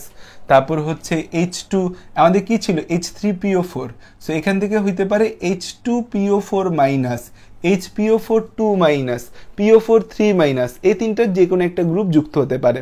খেয়াল করো, আমাদের পেন্টোজ সুগারের ক্ষেত্রে, ডিএনএ এর ক্ষেত্রে ডিঅক্সি রাইবোজ সুগার, আয়নের ক্ষেত্রে রাইবোজ সুগার। নাইট্রোজেন গঠিত ক্ষারের ক্ষেত্রে পিউরিন, পাইরিমিডিনের মধ্যে, পিউরিনের মধ্যে অ্যাডিনিন, গুয়ানিন, অ্যাডিনিন, গুয়ানিন 2 জায়গায় থাকে। পাইরিমিডিনের মধ্যে অপশন আছে 3টা। পাইরিমিডিনের মধ্যে ডিএনএ এর মধ্যে থাকে অ্যাডিনিন আর থায়ামিন, আর ডিএনএ এর মধ্যে থাকে থায়ামিন আর সাইটোসিন, আরএনএ এর মধ্যে থাকে ইউরাসিল আর সাইটোসিন। তাইলে খেয়াল করে দেখো, আমাদের গুরুত্বপূর্ণ জিনিস হচ্ছে যে পাইরিমিডিনে এখানে থাকে থায়ামিন, এখানে থাকে ইউরাসিল। তাইলে ডিএনএ তে থায়ামিন থাকে, আরএনএ তে ইউরাসিল থাকে। ডিএনএ তে থায়ামিন থাকে, ইউরাসিল থাকে না। আরএনএ তে ইউরাসিল থাকে, থায়ামিন থাকে না। তাহলে ডিএনএ তে কি থাকে আর কি থাকে না? থায়ামিন থাকে, ইউরাসিল থাকে না। আরএনএ তে কি থাকে, কি থাকে না? আরএনএ তে ইউরাসিল থাকে, থায়ামিন থাকে না। ডিএনএ এর মধ্যে আমাদের ফসফেট গ্রুপ আছে, আরএনএ এর মধ্যেও ফসফেট গ্রুপ আছে। ডিএনএ তে রাইবোজ সুগার, আরএনএ তে ডিঅক্সি রাইবোজ সুগার। ঠিক কইছি? ভুল বলছি। ডিএনএ তে ডিঅক্সি রাইবোজ সুগার, আরএনএ তে রাইবোজ সুগার। নাইট্রোজেন গঠিত ক্ষারের মধ্যে পিউরিন, পাইরিমিডিনের মধ্যে adenine, guanine, thymine, cytosine. Adenine, guanine, uracil, cytosine. ঠিক আছে, সামনে যদি যাই, খেয়াল করো, আমরা হচ্ছে যে নাইট্রোজেন বেস আর পেন্টোজ সুগার, নাইট্রোজেন বেস আর পেন্টোজ সুগার, এটা মিলে নিউক্লিওসাইড তৈরি হয়। Nitrogen base, pentose sugar, nucleoside.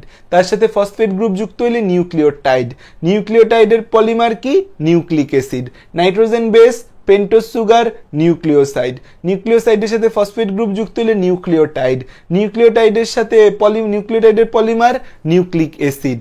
দেখো, নাইট্রোজেনাস বেস সব সময় পেন্টোজ সুগারের এক 1 প্রাইম কার্বনে যুক্ত হয়। পেন্টোজ যে সুগার আছে এটা হচ্ছে পেন্টোজ সুগার, এটা পেন্টোজ সুগার, এই পেন্টোজ সুগারের 1 প্রাইমে নাইট্রোজেনাস বেস সবসময় যুক্ত হবে। এই যে আমাদের মনোনিউক্লিওটাইডে ফসফেট পেন্টোজ সুগারের 5 প্রাইমে যুক্ত হয়। খেয়াল করো, এই যে আমাদের ফসফেটটা সবসময় 5 প্রাইমে যুক্ত হবে মনোনিউক্লিওটাইডের সময়। আর দুইটা মনোনিউক্লিওটাইড একসাথে যুক্ত হয়ে ডাইনিউক্লিওটাইড গঠন করে তখন কি হয়, আসো এই জিনিসটা একটু বোঝার চেষ্টা করি। আগে প্রথমে বুঝি nitrogenous base pentose sugar nucleoside, নিউক্লিওসাইডের সাথে ফসফেট গ্রুপ যুক্ত হয়ে নিউক্লিওটাইড, নিউক্লিওটাইডের পলিমার নিউক্লিক অ্যাসিড। আসো বোঝার চেষ্টা করি। কি বুঝবো ভাইয়া, কি বোঝার চেষ্টা করব? আসো খেয়াল করে দেখো, আমাদের হচ্ছে যে কি আছে, আমাদের হচ্ছে যে পেন্টোজ সুগার। তো পেন্টোজ সুগারকে আমরা হচ্ছে যে এইভাবে দেখাই। তো যারা হায়ার স্টাডি করে কেমিস্ট্রি নিয়ে তারা সবসময় এরকম কইরা হচ্ছে যে একটা সংকেত লিখে ফেলে। এটা একটা সংকেত, কেমনে সংকেত? প্রতিটা কোন একটা কার্বনকে ইন্ডিকেট করে, কার্বন, প্রতিটা কোন একটা কি ইন্ডিকেট করে, কার্বন ইন্ডিকেট করে, প্রতিটা কোন একটা কি ইন্ডিকেট করে, প্রতিটা কোন একটা কার্বন ইন্ডিকেট করে, প্রতিটা কোন কি ইন্ডিকেট করে, কার্বন ইন্ডিকেট করে একটা। সো এটা একটা কার্বন, এটা একটা কার্বন, এটা একটা কার্বন, এটা হচ্ছে 1 প্রাইম, এটা একটা কার্বন, এটা 2 প্রাইম, এটা 3 প্রাইম, এটা 4 প্রাইম, আর এদিক দিয়ে একটা হাতুড় সেট হচ্ছে 5 প্রাইম। কেন ভাই এখানে প্রাইম দেওয়া হইলো? প্রাইম দিলাম হচ্ছে কারণ একটা বিখ্যাত ড্রিঙ্কস এর নাম আছে প্রাইম, এই জন্য প্রাইম দিলাম না। তো এখানে দেওয়ার কারণ হচ্ছে যে আমাদের হচ্ছে যে নাইট্রোজেনাস যে বেসটা আছে, নাইট্রোজেন বেস, যে অ্যাডিনিন, গুয়ানিন, সাইটোসিন, থায়ামিন, তাদের কার্বনকে 1 2 3 4 নামে আইডেন্টিফাই করা হয়েছে। তাহলে এখন পেন্টোজ সুগারের কার্বন যদি আবার আমরা 1 2 3 4 দিই তাহলে তো ভেজাল লেগে যাবে। এই জন্য এদের ক্ষেত্রে 1 prime, 2 prime, 3 prime, 4 prime, 5 prime কথাটা অ্যাড করেছে। এই যে 1 প্রাইম কথাটা আমি অ্যাড করছি, 1 প্রাইম, এই যে 1 প্রাইম আছে, 1 প্রাইমের সাথে যুক্ত হয় হচ্ছে অ্যাডিনিন, 1 প্রাইমের সাথে যুক্ত হয় হচ্ছে অ্যাডিনিন যুক্ত হইতে পারে, সাইটোসিন যুক্ত হইতে পারে, গুয়ানিন যুক্ত হইতে পারে, আমার কোনো সমস্যা নেই। আর এই 5 প্রাইমের সাথে কি যুক্ত হয়? ফসফেট যুক্ত। আচ্ছা আমাকে বলো যে এই যে আমার এতটুকু, এই যে আমাদের একটা এটা একটা ডিঅক্সিরাইবোজ সুগার, আমি ডিএনএ যদি গঠন করি এটা ডিঅক্সিরাইবোজ সুগার এবং অ্যাডিনিন, এতটুকুকে কি বলি আমরা? এই যে আমাদের নাইট্রোজেন বেস আর হচ্ছে আমাদের সুগার আর নাইট্রোজেনাস বেস আছে, এতটুকু কি নিউক্লিওসাইড নাকি নিউক্লিওটাইড? এতটুকু কি নিউক্লিওসাইড নাকি নিউক্লিওটাইড? বলো এতটুকু কি নিউক্লিওসাইড নাকি নিউক্লিওটাইড? বলো এতটুকু নিউক্লিওসাইড না নিউক্লিওটাইড?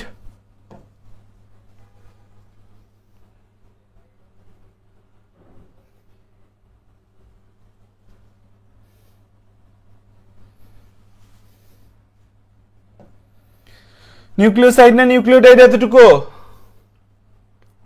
কেউ পারে না। কি হবে বলো? যে আমাদের পেন্টোজ সুগার আর হচ্ছে নাইট্রোজেনাস বেস আছে, নিউক্লিওসাইড না নিউক্লিওটাইড? শুধু সাইমাম এটা ভালো, সে পড়ালেখা করে, আর কেউ পড়ালেখা করে না। রাশেদুল নিউক্লিওটাইড না বাবা, নিউক্লিওসাইড, কারণ আমি এখনো ফসফেট দেই নাই। এতটুকু পর্যন্ত হচ্ছে নিউক্লিওসাইড, এতটুকু নিউক্লিওসাইড। যখন আমি ফসফেট দিব তখন কি হয়ে যাবে? নিউক্লিওটাইড। তখন কি হয়ে যাবে?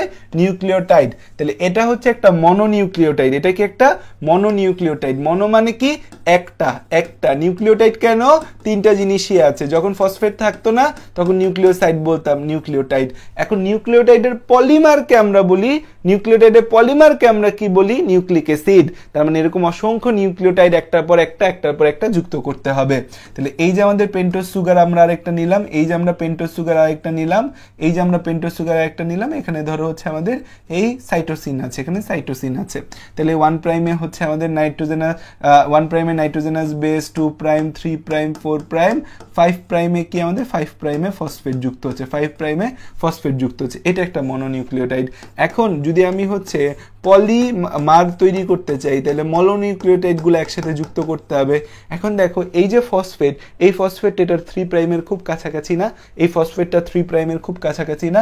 তো ফসফেটটা এই 3 প্রাইমের সাথে যদি যুক্ত হয়ে যায় তখন কিন্তু দুইটা মিলে ডাইনিউক্লিওটাইড গঠিত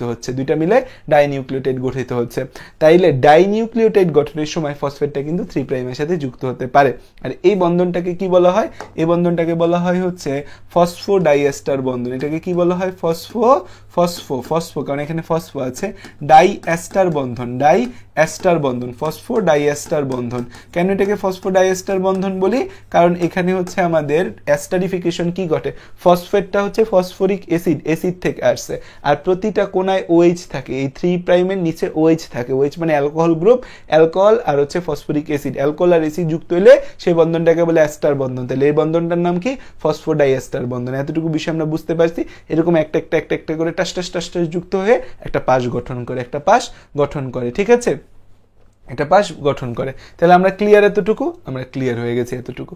আসো সামনে যদি আমরা যাই, সামনে যদি যাই, খেয়াল করো যে আমাদের হচ্ছে এই যে একটা ডিএনএ দেখানো হয়েছে, কি সুন্দর পেঁচিয়ে মুক্তোর মালার মতো রয়েছে। ডিএনএ যে বিষয়টা রয়েছে, এই ডিএনএটা কিন্তু হচ্ছে আমাদের এরকম একটা ডিএনএর গঠন দেখা যায়। এই ছবিখানে আঁকতে পারি আমরা, কোনো সমস্যা নেই, আঁকতে পারলেও আঁকা দেখাবো, না পারলেও আঁকা দেখাবো। এসিটা ছাড়া আছে, কিন্তু এসি থেকে কোনো বাতাস আসতেছে না। এমন এসি দিয়ে কি করব, এমন এসি দিয়ে কি করব, নিকাম্মা এসি।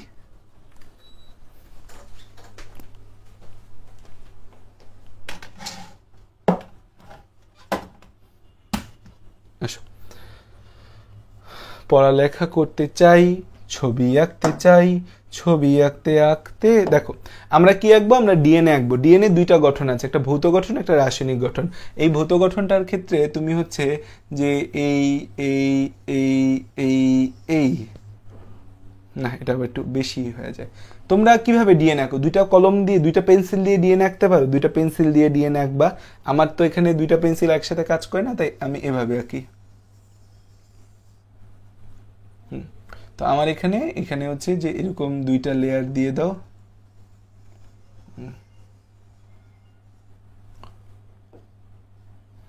এই এই আর একটা, ঠিক আছে। তো আমি হচ্ছে যে এই ডিএনএটা কি একটা, ডিএনএ হচ্ছে একটা ডাবল হেলিক্স গঠন।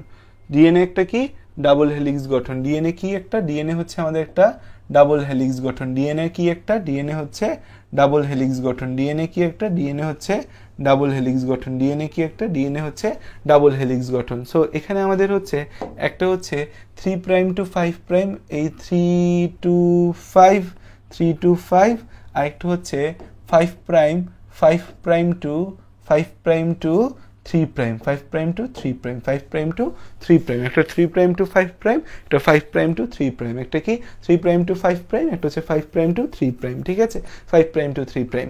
এখন এই যে আমাদের 3 প্রাইম টু 5 প্রাইম প্রান্ত, আর একটা হচ্ছে 5 প্রাইম টু 3 প্রাইম, এই যে আমাদের দুইটা আমরা হচ্ছে প্রান্ত দেখতে পাচ্ছি। এবং এই মাঝে কি থাকে, এই মাঝে থাকে হচ্ছে আমাদের অ্যাডেনিন গুয়ানিন। এখানে হচ্ছে আমরা দেখতে পাচ্ছি কি যে সুগার, এখানে আমরা কি কি থাকবে, এখানে থাকবে হচ্ছে সুগার ফসফেট, এখানে থাকবে হচ্ছে sugar phosphate, sugar phosphate sugar, ঠিক আছে, sugar phosphate sugar phosphate sugar. এই যে sugar phosphate sugar phosphate sugar আছে, এখানে দেখো এই যে ধরো অ্যাডেনিন আর থায়ামিন আছে যুক্ত হচ্ছে, এখানে সাইটোসিন আর গুয়ানিন দেখাইলাম যুক্ত হচ্ছে, এখানে সাইটোসিন গুয়ানিন দেখাইলাম যুক্ত হচ্ছে। তো আমাদের হচ্ছে এই যে ডাবল হেলিক্স বা পেঁচানো সিঁড়ির প্রান্তগুলা সুগার ফসফেট দ্বারা যুক্ত হচ্ছে, ঠিক আছে। আর বাকি জিনিসের মতো আমাদের রয়েছে। আসো খেয়াল করে দেখো যে আমরা হচ্ছে যে এটা এতটুকু গেল, এতটুকু গেল, এতটুকু গেল, এতটুকু গেল, এরপর হচ্ছে আমরা এতটুকু গেল, ঠিক আছে, এই আঁকলাম আমরা। এখন কেন এক প্রান্ত 3 প্রাইম টু 5 প্রাইম, কেন আরেক প্রান্ত 5 প্রাইম টু 3 প্রাইম, এটা একটা কনসার্ন আমাদের, এটা একটা কনসার্ন, যেটা কেন হইল ভাইয়া। এখানে আমাদের কিছু দৈর্ঘ্য প্রস্থ নিয়ে কথা বলা হয়, যেমন এখান থেকে এখানে এক প্যাচ বলা হয়, এই এক প্যাচের দৈর্ঘ্য বলা হয় হচ্ছে 34 অ্যাংস্ট্রন বলা হয় এক প্যাচের দৈর্ঘ্য। আর এখান থেকে এখানে ব্যাস, এই ব্যাসটাকে বলা হয় 20 অ্যাংস্ট্রন, এই ব্যাসটাকে বলা হয়। তো এটা হচ্ছে আমাদের ভৌত গঠন, এটা কি, এটা হচ্ছে ভৌতিক গঠন। আর রাসায়নিক গঠনে যদি আসি, রাসায়নিক গঠনে খেয়াল করো এই যে আমাদের হচ্ছে একটা পেন্টোজ সুগার, এটা কি একটা পেন্টোজ সুগার। এই পেন্টোজ সুগারের 1 প্রাইম 2 প্রাইম 3 প্রাইম 4 প্রাইম, আর এখান থেকে হচ্ছে 5 প্রাইম। তো এই 1 প্রাইমের সাথে অ্যাডেনিন যুক্ত থাকে, 1 প্রাইমের সাথে কি যুক্ত থাকে, 1 প্রাইমের সাথে অ্যাডেনিন যুক্ত থাকে, এখানে হচ্ছে আমাদের ফসফেট আছে। এই অ্যাডেনিনটা হচ্ছে আমাদের, এই অ্যাডেনিনটা আমাদের যুক্ত থাকে কার সাথে? অ্যাডেনিনটা যুক্ত থাকে হচ্ছে আমাদের এই থায়ামিনের সাথে। থায়ামিনের সাথে অ্যাডেনিন যুক্ত থাকে কার সাথে? অ্যাডেনিন যুক্ত থাকে হচ্ছে থায়ামিনের সাথে। অ্যাডেনিন যুক্ত থাকে কার সাথে? অ্যাডেনিন যুক্ত থাকে হচ্ছে থায়ামিনের সাথে। এই থায়ামিনের সাথে যে অ্যাডেনিন যুক্ত থাকে, এখন যদি আমি এই জিনিসটাকে এখানে আঁকি তাহলে কি হবে, যে থায়ামিনটা 4 নাম্বার কার্বনে যুক্ত হবে, কিন্তু থায়ামিন কখনোই 4 নাম্বার কার্বনে যুক্ত হতে পারে না। নাইট্রোজেনের বেস সবসময় 1 নাম্বার কার্বনে যুক্ত হতে হবে। তাহলে জিনিসটাকে উল্টায় দিই, জিনিসটা উল্টায় যায়, জিনিসটা কি হয়, জিনিসটা উল্টায় যায়, জিনিসটা উল্টায় যায়, জিনিসটা উল্টায় যায়। তাহলে এটা হচ্ছে 1 প্রাইম, এটা হচ্ছে 2 প্রাইম, এটা হচ্ছে 3 প্রাইম, এটা হচ্ছে 4 প্রাইম, আর এদিক থেকে হচ্ছে এটা 5 প্রাইম, 5 প্রাইম। এই 5 প্রাইমের সাথে ফসফেট যুক্ত থাকে। এই যে 3 প্রাইম প্রান্তটা, এটা এই জায়গায় এরকম উন্মুক্ত থাকলো, 3 প্রাইম প্রান্ত এই পাশে উন্মুক্ত, আর এখানে 5 প্রাইম। আসো, তাহলে এই এতটুকু বুঝছি। তাহলে আমাদের এই একটা মনোনিউক্লিওটাইড, এই একটা মনোনিউক্লিওটাইড, দুইটা বন্ধন দ্বারা যুক্ত হয়েছে। নিচে আমাদের হচ্ছে সেম, আমরা হচ্ছে যে আরেকটা স্ট্রাকচার, সেম আরেকটা স্ট্রাকচার হচ্ছে আমরা আঁকতে পারি। এখানে হচ্ছে আমরা কি থাকে, এখানে হচ্ছে আমরা এখানে হচ্ছে আমরা সাইটোসিন দিলাম। এই সাইটোসিনের সাথে হচ্ছে 3টা কি যুক্ত থাকে, 3টা হচ্ছে গুয়ানিন থাকে, 3টা হচ্ছে গুয়ানিন থাকে। এটা হচ্ছে 1 প্রাইম, 2 প্রাইম, 3 প্রাইম, 4 প্রাইম, এই দিক থেকে আছে হচ্ছে আমাদের 5 প্রাইম। সো এই 5 প্রাইমে যে ফসফেটটা আছে, এটা উপরে 3 প্রাইমের সাথে যুক্ত হয়ে ফসফোডাইএস্টার বন্ধন গঠন করে। আর এই যে এটা আছে, এখানে আমাদের কি এখানে আমাদের কি আছে, এখানে আমাদের এই ও, এই যে এখানে আমাদের কি আছে, এই অক্সিজেন, এই হচ্ছে আমাদের গঠন, এই হচ্ছে অক্সিজেন, এই হচ্ছে আমাদের গঠন, এই অক্সিজেন, এই হচ্ছে আমাদের গঠন। তাহলে এটা হচ্ছে 1 প্রাইম, এটা হচ্ছে 2 প্রাইম, এটা 3 প্রাইম, এটা 4 প্রাইম, আর এদিক থেকে আসতেছে 5 প্রাইম, এদিক থেকে আসতেছে কি 5 প্রাইম। ঠিক আছে, তাহলে এই হচ্ছে আমাদের কি, আমরা আগাচ্ছি, আরেকটা আগাবো, 3টা দেখাই দিয়ে মোটামুটি হয়ে যাবে। এই যে দেখো সেম আমাদের হচ্ছে সেম সেম সেম, এটা 1 প্রাইম, 2 প্রাইম, 3 প্রাইম, 4 প্রাইম, এদিক থেকে হচ্ছে 5 প্রাইম, 5 প্রাইম, 5 প্রাইমের সাথে ফসফেট আছে, এই যে যুক্ত করে দিলাম। এখানে হচ্ছে আমরা আবার অ্যাডেনিন থায়ামিন দেখাইতে পারি। এই যে অ্যাডেনিন, এই ডট ডট ডট ডট দিয়ে, এটা হচ্ছে থায়ামিনের সাথে যুক্ত। এটা কার সাথে যুক্ত? থায়ামিনের সাথে যুক্ত। সো এই হচ্ছে যে আমরা এই অক্সিজেন, এই অক্সিজেন, তাহলে এটা 1 প্রাইম, 2 প্রাইম, 3 প্রাইম, 4 প্রাইম, এদিক থেকে আসে 5 প্রাইম। তাহলে এই আমাদের এখানে ফসফেট, এই ফসফেটটা এই যে 3 প্রাইমের সাথে এই ফসফেটটা আমাদের যুক্ত হইলো, 3 প্রাইমের সাথে এই ফসফেটটা যুক্ত হইলো। তাহলে এই পাশে 3 প্রাইম প্রান্তটা উন্মুক্ত রইলো, আর এখানে হচ্ছে আমাদের 5 প্রাইমের সাথে ফসফেট যুক্ত। তাহলে এই যে গঠনটা দেখো, এটা হচ্ছে রাসায়নিক গঠন। এটা কি? রাসায়নিক গঠন। সো এই রাসায়নিক গঠনে হচ্ছে আমাদের কি, এ পাশটা হচ্ছে 5 প্রাইম, 5 প্রাইম টু 3 প্রাইম, আর এ পাশটা কি, খেয়াল করো, এ পাশটা 34 অ্যাংস্ট্রম লেখাটা এখানে যদি মুছি, 34 অ্যাংস্ট্রম লেখাটা যদি মুছি, এখানে খেয়াল করে দেখো, এটা হচ্ছে আমাদের কি, এটা হচ্ছে যে এই 3 prime to 5 prime, 3 prime to 5 prime, এই জায়গায় লিখলাম 34 অ্যাংস্ট্রম, এখানে লিখলাম 34 অ্যাংস্ট্রম। এটা কি রাসায়নিক গঠন, এটা কি রাসায়নিক গঠন, এটা কি রাসায়নিক গঠন। আর এটা কি আমাদের, এটা হচ্ছে ভৌত গঠন, এটা কি ভৌত গঠন, ভৌত গঠন। এই দুইটা ছবি আঁকতে হবে, এই দুইটা ছবি শিখতে হবে। দুইটা ছবি এঁকে ফেলো ভাইয়ার সাথে, দুইটা ছবি ভাইয়ার সাথে এঁকে ফেলো, দ্রুত আঁকো, এঁকে জানো আমাকে।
সাব্বির বলো, চলে যাচ্ছ? আচ্ছা, ওকে, থ্যাংক ইউ, আসার জন্য, ভালো থাকো, দোয়া রেখো। ওকে, অবশ্যই। খাওয়াই দিস আম্মু? না, আমি রাতে খাবো না। আপুরে বললাম। ওকে আচ্ছা, আল্লাহ হাফেজ। ওকে, আল্লাহ হাফিজ। আসসালামু আলাইকুম।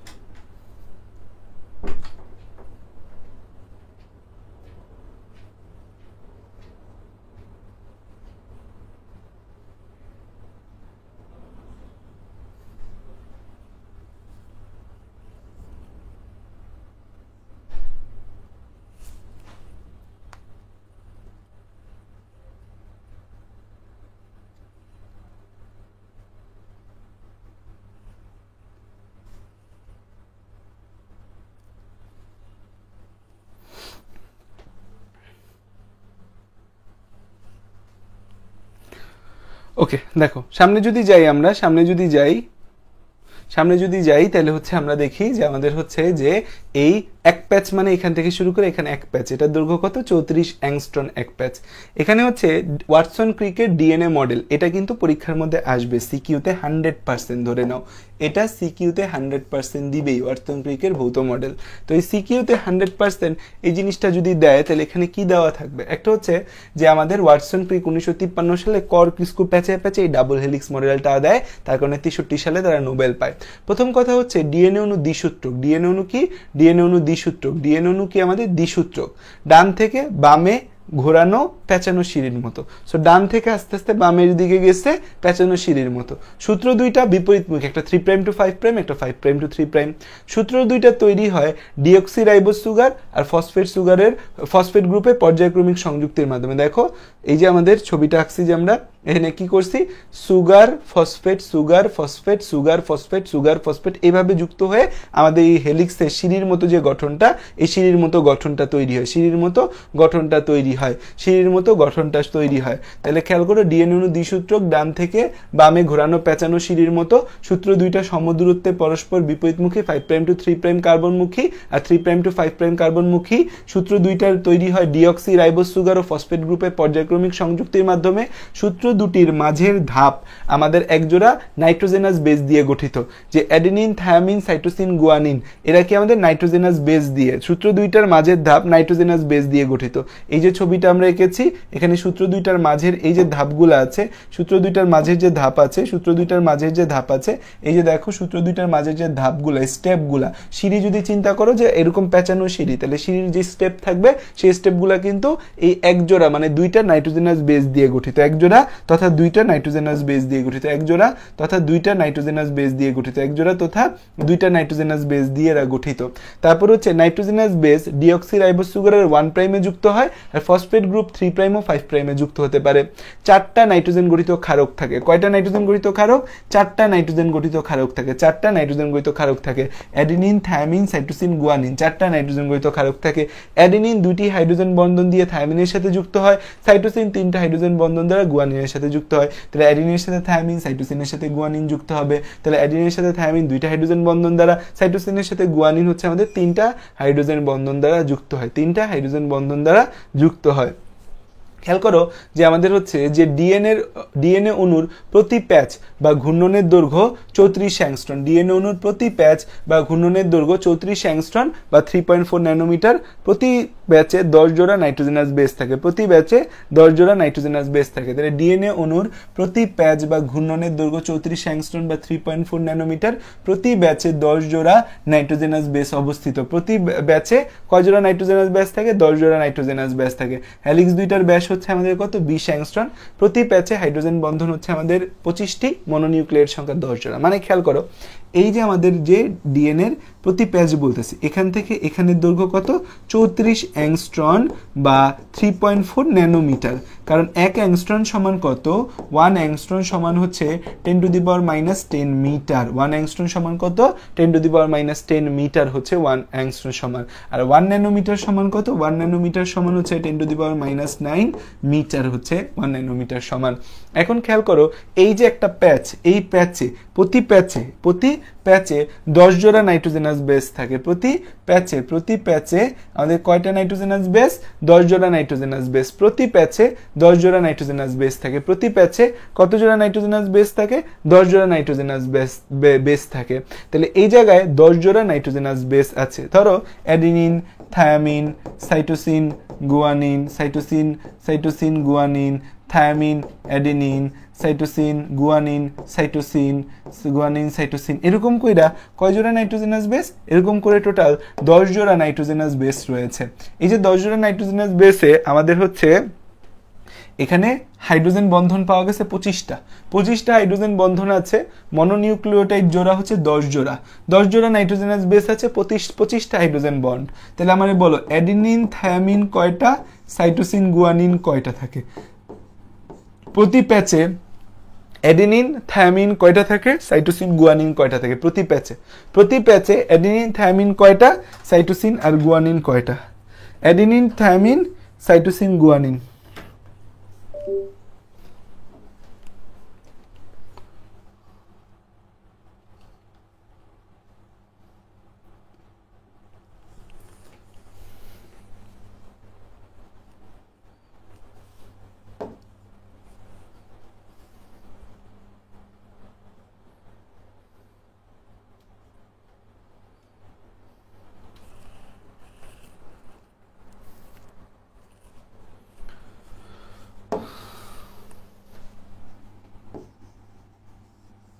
অ্যাডিনিন, থায়ামিন 5টা থাকে, সাইটোসিন, গুয়ানিনও 5টা থাকে।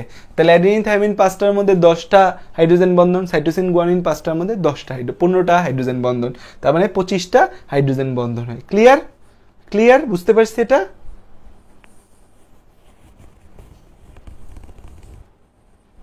এটা পারে নাই কেউ, এটা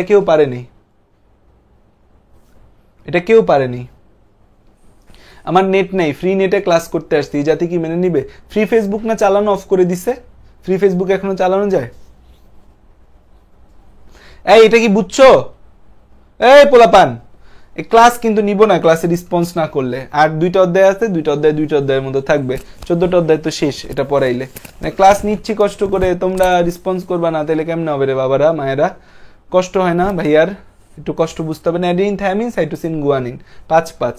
আচ্ছা আসো সামনে, খেয়াল করো যে এটা হচ্ছে কি আমাদের একটা ডিএনএ, পেঁচানো ডিএনএ থেকে ডিএনএ তৈরিকে আমরা বলি রেপ্লিকেশন, ডিএনএ থেকে এমআরএনএ তৈরিকে বলি ট্রান্সক্রিপশন, আরএনএ থেকে আবার ডিএনএ তৈরি হতে পারে, এটাকে রিভার্স ট্রান্সক্রিপশন বলি, পুরো জিনিসটা নিউক্লিয়াসে ঘটে। এমআরএনএ থেকে প্রোটিন তৈরিকে ট্রান্সলেশন বলি, যেটা আমাদের রাইবোজোমে ঘটে। এখন খেয়াল করো যে আমাদের হচ্ছে যে এই যে ডিএনএ থেকে ডিএনএ তৈরি, এই যে খেয়াল করো যে এটা একটা মাতৃ ডিএনএ, এই ডিএনএটাকে এই এক স্লাইস 2 স্লাইসে ভাগ করা হইলো। 2 স্লাইসে ভাগ করলে এই এক স্লাইস 3' to 5' এখানে দিয়ে দিলাম, 5' to 3' এখানে দিয়ে দিলাম। তাহলে আমরা এই স্লাইস বরাবর ভাগ করে আমরা হচ্ছে যে এতটুকু এখানে দিলাম, এতটুকু এখানে দিলাম, দিলে এই যে আমাদের অ্যাডিনিন, তার সাথে এসে যুক্ত হয় থায়ামিন, সাইটোসিনের সাথে গুয়ানিন, থায়ামিনের সাথে অ্যাডিনিন, গুয়ানিনের সাথে সাইটোসিন, অ্যাডিনিনের সাথে থায়ামিন, সাইটোসিনের সাথে গুয়ানিন, গুয়ানিনের সাথে সাইটোসিন। এই যে আমাদের যে কমপ্লিমেন্টারি বেস পেয়ারিং ল, এটাকে কি বলা হয়? কমপ্লিমেন্টারি বেস পেয়ারিং ল। খেয়াল করবে একটা জিনিস, একটা ল আছে, সেই লটার নাম হচ্ছে কমপ্লিমেন্টারি বেস পেয়ারিং ল। এটার নাম কি? এটার নাম হচ্ছে কমপ্লিমেন্টারি বেস পেয়ারিং ল। কমপ্লিমেন্টারি বেস পেয়ারিং ল, যে আমাদের বেস পেয়ারিং ল, কমপ্লিমেন্টারি বেস পেয়ারিং ল, যে একটার সাথে এটা কি অ্যাডিনিনের সাথে আমাদের অলওয়েজ থায়ামিন যুক্ত হবে, সাইটোসিনের সাথে অলওয়েজ গুয়ানিন যুক্ত হবে, অ্যাডিনিনের সাথে অলওয়েজ থায়ামিন যুক্ত হবে, আর সাইটোসিনের সাথে অলওয়েজ গুয়ানিন যুক্ত হবে। অ্যাডিনিনের সাথে কে যুক্ত হইলো? থায়ামিন। সাইটোসিনের সাথে কে যুক্ত হইলো? গুয়ানিন। এই যে অ্যাডিনিনের সাথে থায়ামিন, সাইটোসিনের সাথে গুয়ানিন, এটাকে বলা হয় কমপ্লিমেন্টারি বেস পেয়ারিং ল। ঠিক আছে, যে অ্যাডিনিনের সাথে অলওয়েজ থায়ামিন যুক্ত হবে, সাইটোসিনের সাথে অলওয়েজ গুয়ানিন যুক্ত হবে আমাদের। তাহলে এই যে যুক্ত হয়ে নতুন একটা স্ট্যান্ড তৈরি হলো, এটাকে ছাঁচ হিসাবে ব্যবহার করে নতুন একটা স্ট্যান্ড তৈরি হলো, এটাকে ছাঁচ হিসেবে ব্যবহার করে নতুন একটা স্ট্যান্ড তৈরি হলো। তাহলে এটাকে বলা হয় সেমি কনজারভেটিভ বা অর্ধ সংরক্ষণশীল আমাদের যে রেপ্লিকেশন, যে এখানে মাতৃ স্ট্যান্ডও আছে, এর সাথে নতুন একটা স্ট্যান্ড হয়েছে, তাইলে মাতৃ স্ট্যান্ড অর্ধেক সংরক্ষিত হয়েছে এখানে, এটাকে বলে সেমি কনজারভেটিভ। এরপর আলাদা হয়ে যায় যদি এই মাছ বরাবর আবার ভাঙে, এটার সাথে কালোটার সাথে কালো, গ্রিনটার সাথে গ্রিন, তাহলে কি হচ্ছে? কালোটা আবার ফিরে আসলো, এটাকে বলে কনজারভেটিভ মডেল। তো বিজ্ঞানীরা দেখে যে কনজারভেটিভ মডেলটা আমাদের কার্যকারী না, কার্যকারী হচ্ছে সেমি কনজারভেটিভ মডেল, যে আমাদের মাতৃ ডিএনএ মাঝখান বরাবর ভাঙে, এর প্রতিটা স্ট্র্যান্ডকে কপি করে কমপ্লিমেন্টারি বেস পেয়ারিং ল দ্বারা আরো নতুন দুটো স্ট্র্যান্ড তৈরি হয়, এটাকে বলে সেমি কনজারভেটিভ কনজারভেটিভ ল। সো আমাদের দেখা গেছে সেমি কনজারভেটিভ, আরেকটা আছে বিচ্ছুরণশীল, তিনটা রেপ্লিকেশনের মডেল আছে। তাহলে রেপ্লিকেশনের মডেল কয়টা? রেপ্লিকেশনের মডেল হচ্ছে তিনটা। রেপ্লিকেশনের মডেল কয়টা? রেপ্লিকেশনের মডেল তিনটা। দেখো বইয়ে কি বলা আছে যে ডিএনএ অণুর রেপ্লিকেশন তিন ভাবে হয়। একটা হচ্ছে সংরক্ষণশীল, অর্ধ সংরক্ষণশীল, বিচ্ছুরণশীল। অর্ধ সংরক্ষণশীলটাই সঠিক বলে প্রমাণিত হয়। 1957-58 সালে ডিএনএ রেপ্লিকেশন হয় অর্ধ সংরক্ষণশীলতায়, এটা প্রমাণিত হয়ে যায়। খেয়াল করো যে আমাদের ডিএনএ রেপ্লিকেশন কোথায় হয় বলো তো? কোষ চক্রের কোন ধাপে ডিএনএ রেপ্লিকেশন হয়? এস ফেজে। দেখা যায় যে আমাদের ইন্টারফেস পর্যায়ে একটা ডিএনএ ডাবল হেলিক্স থেকে দুইটা ডাবল হেলিক্স তৈরি হয়, এবং যে প্রক্রিয়া একটা মাতৃ ডিএনএ থেকে তার প্রতিরূপ দুটি ডিএনএ তৈরি হয় তাকে ডিএনএ রেপ্লিকেশন বলে। কোষ চক্রের এস ধাপে ডিএনএ রেপ্লিকেশন সম্পন্ন হয়। ডিএনএ অণু রেপ্লিকেশন হয়ে থাকে অর্ধ সংরক্ষণশীল পদ্ধতি বা সেমি কনজারভেটিভ পদ্ধতিতে। আদিকোষের ডিএনএ কেমন? বৃত্তাকার, এর কোনো প্রান্ত বা মাঝ নেই, যে কোনো এক জায়গা থেকে রেপ্লিকেশন শুরু হয়, এবং রেপ্লিকেশন শুরু হওয়ার পর রেপ্লিকেশন ফর্ক দুইটা মিলিয়ে দ্রুত রেপ্লিকেশন শেষ হয়। ব্যাকটেরিয়ার বৃত্তাকার ডিএনএ আমাদের হচ্ছে কি বলছে? ব্যাকটেরিয়ার বৃত্তাকার ডিএনএ আমাদের হচ্ছে, আচ্ছা এই যে দেখো যে এস ফেজে আমাদের রেপ্লিকেশন ঘটে। ব্যাকটেরিয়ার বৃত্তাকার ডিএনএ আমাদের রেপ্লিকেশন প্রতি মিনিটে 10 লক্ষ। ব্যাকটেরিয়াতে অনেক দ্রুত আমাদের হচ্ছে রেপ্লিকেশন হতে পারে, আর আমাদের দেহে রেপ্লিকেশন হইতে অনেক সময় লাগে। আমাদের দেহে রেপ্লিকেশন হইতে কি লাগে? রেপ্লিকেশন হইতে আমাদের দেহে অনেক সময় লাগে। এই দুটি প্রান্ত থাকে। তাছাড়া প্রকৃত কোষের ডিএনএ রেপ্লিকেশনের গতি কম, মিনিটে 500 থেকে 5000 পর্যন্ত ডিএনএ অণু রেপ্লিকেশনের জন্য। আচ্ছা, তো এখানে পুরো ডিএনএ অণু রেপ্লিকেশনের সব কথাবার্তা বলা আছে। এই জায়গায় আমাদের ডিএনএ অণু রেপ্লিকেশন, এখানে রেপ্লিকেশন রিলেটেড সব বলা আছে। আচ্ছা, আমারে তুমি একটা কথা কও, রেপ্লিকেশন, ট্রান্সক্রিপশন, ট্রান্সলেশন, এই তিনটা কি তোমরা পারো, নাকি এই তিনটা জিনিস তোমরা পারো না? আমাকে বলো। এই তিনটা জিনিস, রেপ্লিকেশন, ট্রান্সক্রিপশন, ট্রান্সলেশন, এই তিনটা জিনিস পারো এবং বোঝো কে কে? এই তিনটা জিনিস ভাই পারি না এবং বুঝি না কে কে আছে বলো?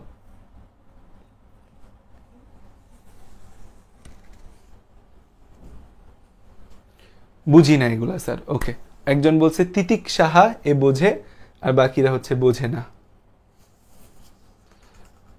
পারো না। ট্রান্সলেশন একদমই বোঝো না, পারো না। ওকে, ভেরি গুড। আচ্ছা, আমরা রেপ্লিকেশনের আগে আমরা আরএনএটা পড়ে আসি। রেপ্লিকেশনের আগে আমরা আরএনএটা পড়ি। আরএনএ, আরএনএ, আরএনএ কই? আরএনএ গেল কই?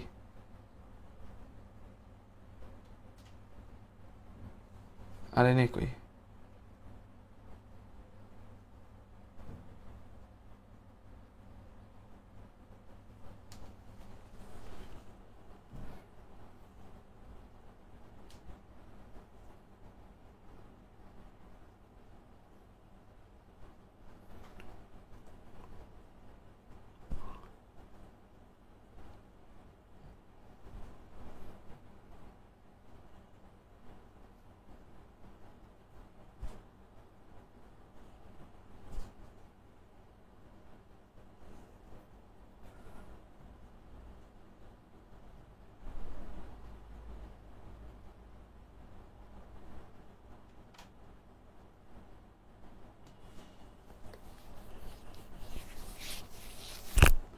আরএনএ কি এখানে নাই?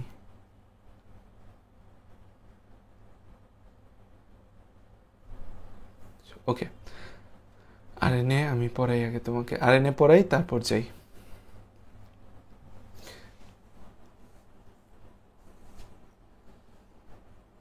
আসো, আরএনএ। আরএনএ যে বিষয়টা রয়েছে, আরএনএ কিন্তু এক সূত্রক। আরএনএ কেমন? আরএনএ কিন্তু আমাদের এক সূত্রক। আরএনএ, এই যে আরএনএ আছে আমাদের, আরএনএ, আরএনএ ফুল ফর্ম হচ্ছে কি? Ribo nucleic acid. RNA full form কি? Ribo nucleic acid. RNA full form কি? Ribo nucleic acid. এই আরএনএটা কেমন? আরএনএটা কিন্তু আমাদের এক সূত্রক। আরএনএ বা এটাকে কি বলি? Ribo nucleic acid. আরএনএ বা রাইবো নিউক্লিক অ্যাসিডটা কেমন আমাদের? আরএনএ বা রাইবো নিউক্লিক অ্যাসিডটা আমাদের এক সূত্রক। আরএনএ বা রাইবো নিউক্লিক অ্যাসিডটা কেমন? আরএনএ বা রাইবো নিউক্লিক অ্যাসিডটা হচ্ছে আমাদের এক সূত্রক। আরএনএ বা রাইবো নিউক্লিক অ্যাসিডটা কেমন? আরএনএ বা রাইবো নিউক্লিক অ্যাসিডটা আমাদের এক সূত্রক। এক সূত্রক। আরএনএ বা রাইবো নিউক্লিক অ্যাসিডটা কেমন? এক সূত্রক। আরএনএ বা রাইবো নিউক্লিক অ্যাসিডটা হচ্ছে এক সূত্রক। এক সূত্রক। এই আরএনএ বা রাইবো নিউক্লিক অ্যাসিড টোটাল আমাদের থাকে হচ্ছে 5 প্রকার। 2, 3, 4, 5, 5 প্রকার থাকে। কি কি টাইপের আরএনএ আছে? একটা হচ্ছে আমাদের Messenger RNA, Messenger RNA, Messenger RNA, Messenger RNA, Messenger RNA. একটা হচ্ছে আমাদের ট্রান্সফার আরএনএ। একটা কি? Transfer RNA, transfer RNA. আরেকটা হচ্ছে যে আমাদের এই ribosomal RNA, ribosomal RNA, ribosomal RNA. একটা কি আছে, একটা আছে হচ্ছে আমাদের রাইবোজোমালটা ছোট হাতের আর লিখতে হবে, রাইবোজোমাল আরএনএ। একটা হচ্ছে আমাদের রাইবোজোমাল আরএনএ, একটা হচ্ছে আমাদের রাইবোজোমাল আরএনএ। তাহলে হচ্ছে এটা হচ্ছে এমআরএনএ, এমআরএনএ। একটা হচ্ছে এখান থেকে আমাদের টিআরএনএ, টিআরএনএ। এখানে হচ্ছে আমাদের রাইবোজোমাল আরএনএ বা আরআরএনএ, আরআরএনএ। তারপর হচ্ছে একটা হচ্ছে আমাদের জেনেটিক্যাল আরএনএ। এটা হচ্ছে কি genetical, genetical RNA, genetical RNA. যে আরএনএটাও জেনেটিক্যাল বস্তু হিসেবে কাজ করতে পারে, জেনেটিক্যাল বস্তু হিসেবে কাজ করতে পারে, জেনেটিক্যাল আরএনএ বা এটাকে বলি জিআরএনএ। আরেকটা হচ্ছে small ribosomal RNA, small ribosomal RNA.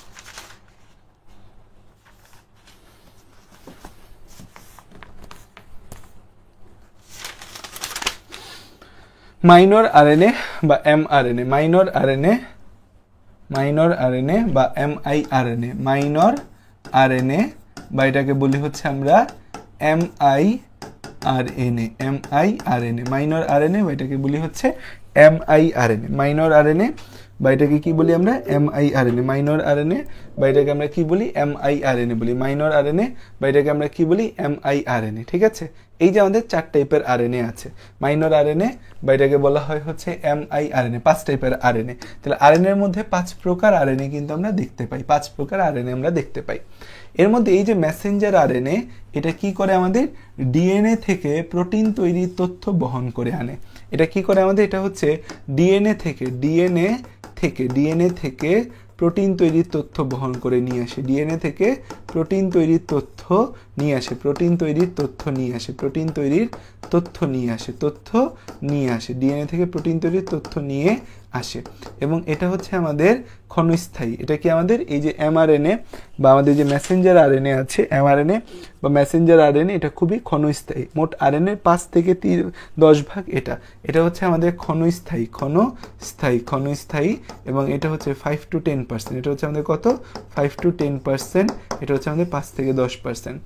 Transfer RNA বা তথ্য যে বহন করে যে আরএনএটা, সেটা কি আমাদের যেসব আরএনএ জেনেটিক কোড অনুযায়ী এক একটি অ্যামিনো অ্যাসিডকে এমআরএনএ অণুতে স্থানান্তর করে প্রোটিন সংশ্লেষণে সাহায্য করে, তাদেরকে ট্রান্সফার আরএনএ বলি। যেসব আরএনএ জেনেটিক কোড অনুযায়ী, জেনেটিক কোড অনুযায়ী আমাদের হচ্ছে জেনেটিক কোড অনুযায়ী অ্যামিনো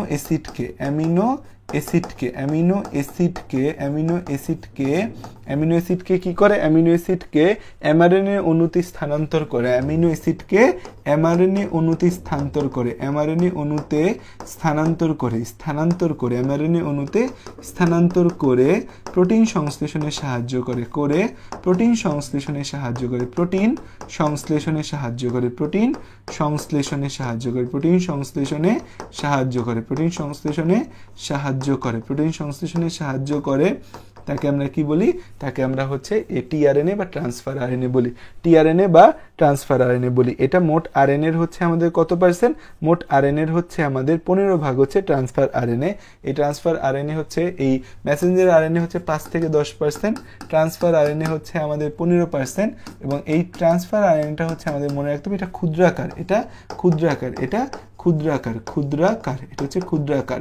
আর টিআরএনএ একটি স্পেশাল মডেল পাওয়া যায়, সেটাকে বলা হয় ক্লোভার লিফ মডেল। এটাকে কি বলা হয়, এটাকে বলা হয় ক্লোভার লিফ মডেল। আচ্ছা, ক্লাসে কি হয়েছে, একজন লিখতেছে ওএমজি লিখলো একজন, আরেকজন লিখলো হচ্ছে যে কি লিখলো আরেকজন লিখছে হচ্ছে ড্যাম, জেমিমা লিখতেছে। তারপর এদিক থেকে আবার ও সার্জিও মার্কুইন এ লিখতেছে সুন্দর ভাইয়া। হয়েছে কি ক্লাসে হইল কি, মানে কোনো এলিয়েন আসতো নাকি ক্লাসে, হঠাৎ করে হয়েছে কি?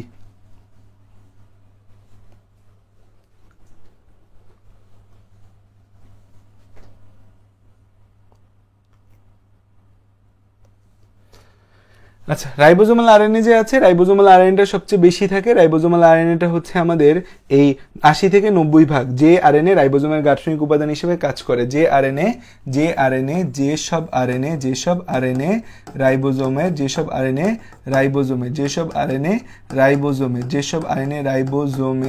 গাঠনিক উপাদান হিসেবে কাজ করে, যেসব আরএনএ রাইবোজোমের গাঠনিক উপাদান হিসেবে কাজ করে, যেসব আরএনএ রাইবোজোমের গাঠনিক উপাদান হিসেবে কাজ করে, যেসব আরএনএ রাইবোজোমের গাঠনিক উপাদান হিসেবে কাজ করে, যেসব আরএনএ রাইবোজোমের গাঠনিক উপাদান হিসেবে কাজ করে, তাদেরকে আমরা বলি হচ্ছে কি, তাদেরকে আমরা বলি হচ্ছে রাইবোজোমাল আরএনএ।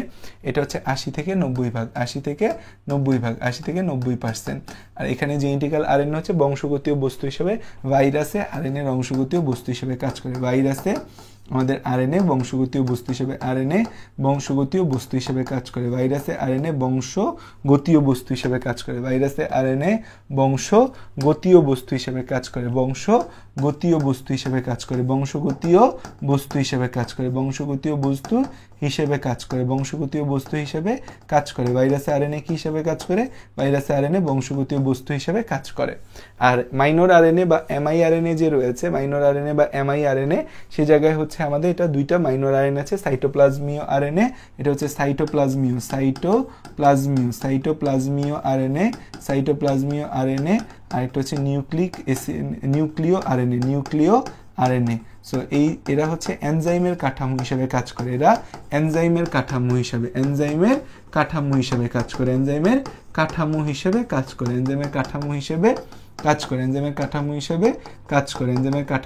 কাজ করে। তো এই হচ্ছে আমাদের আরএনএর একটা ক্লাসিফিকেশন।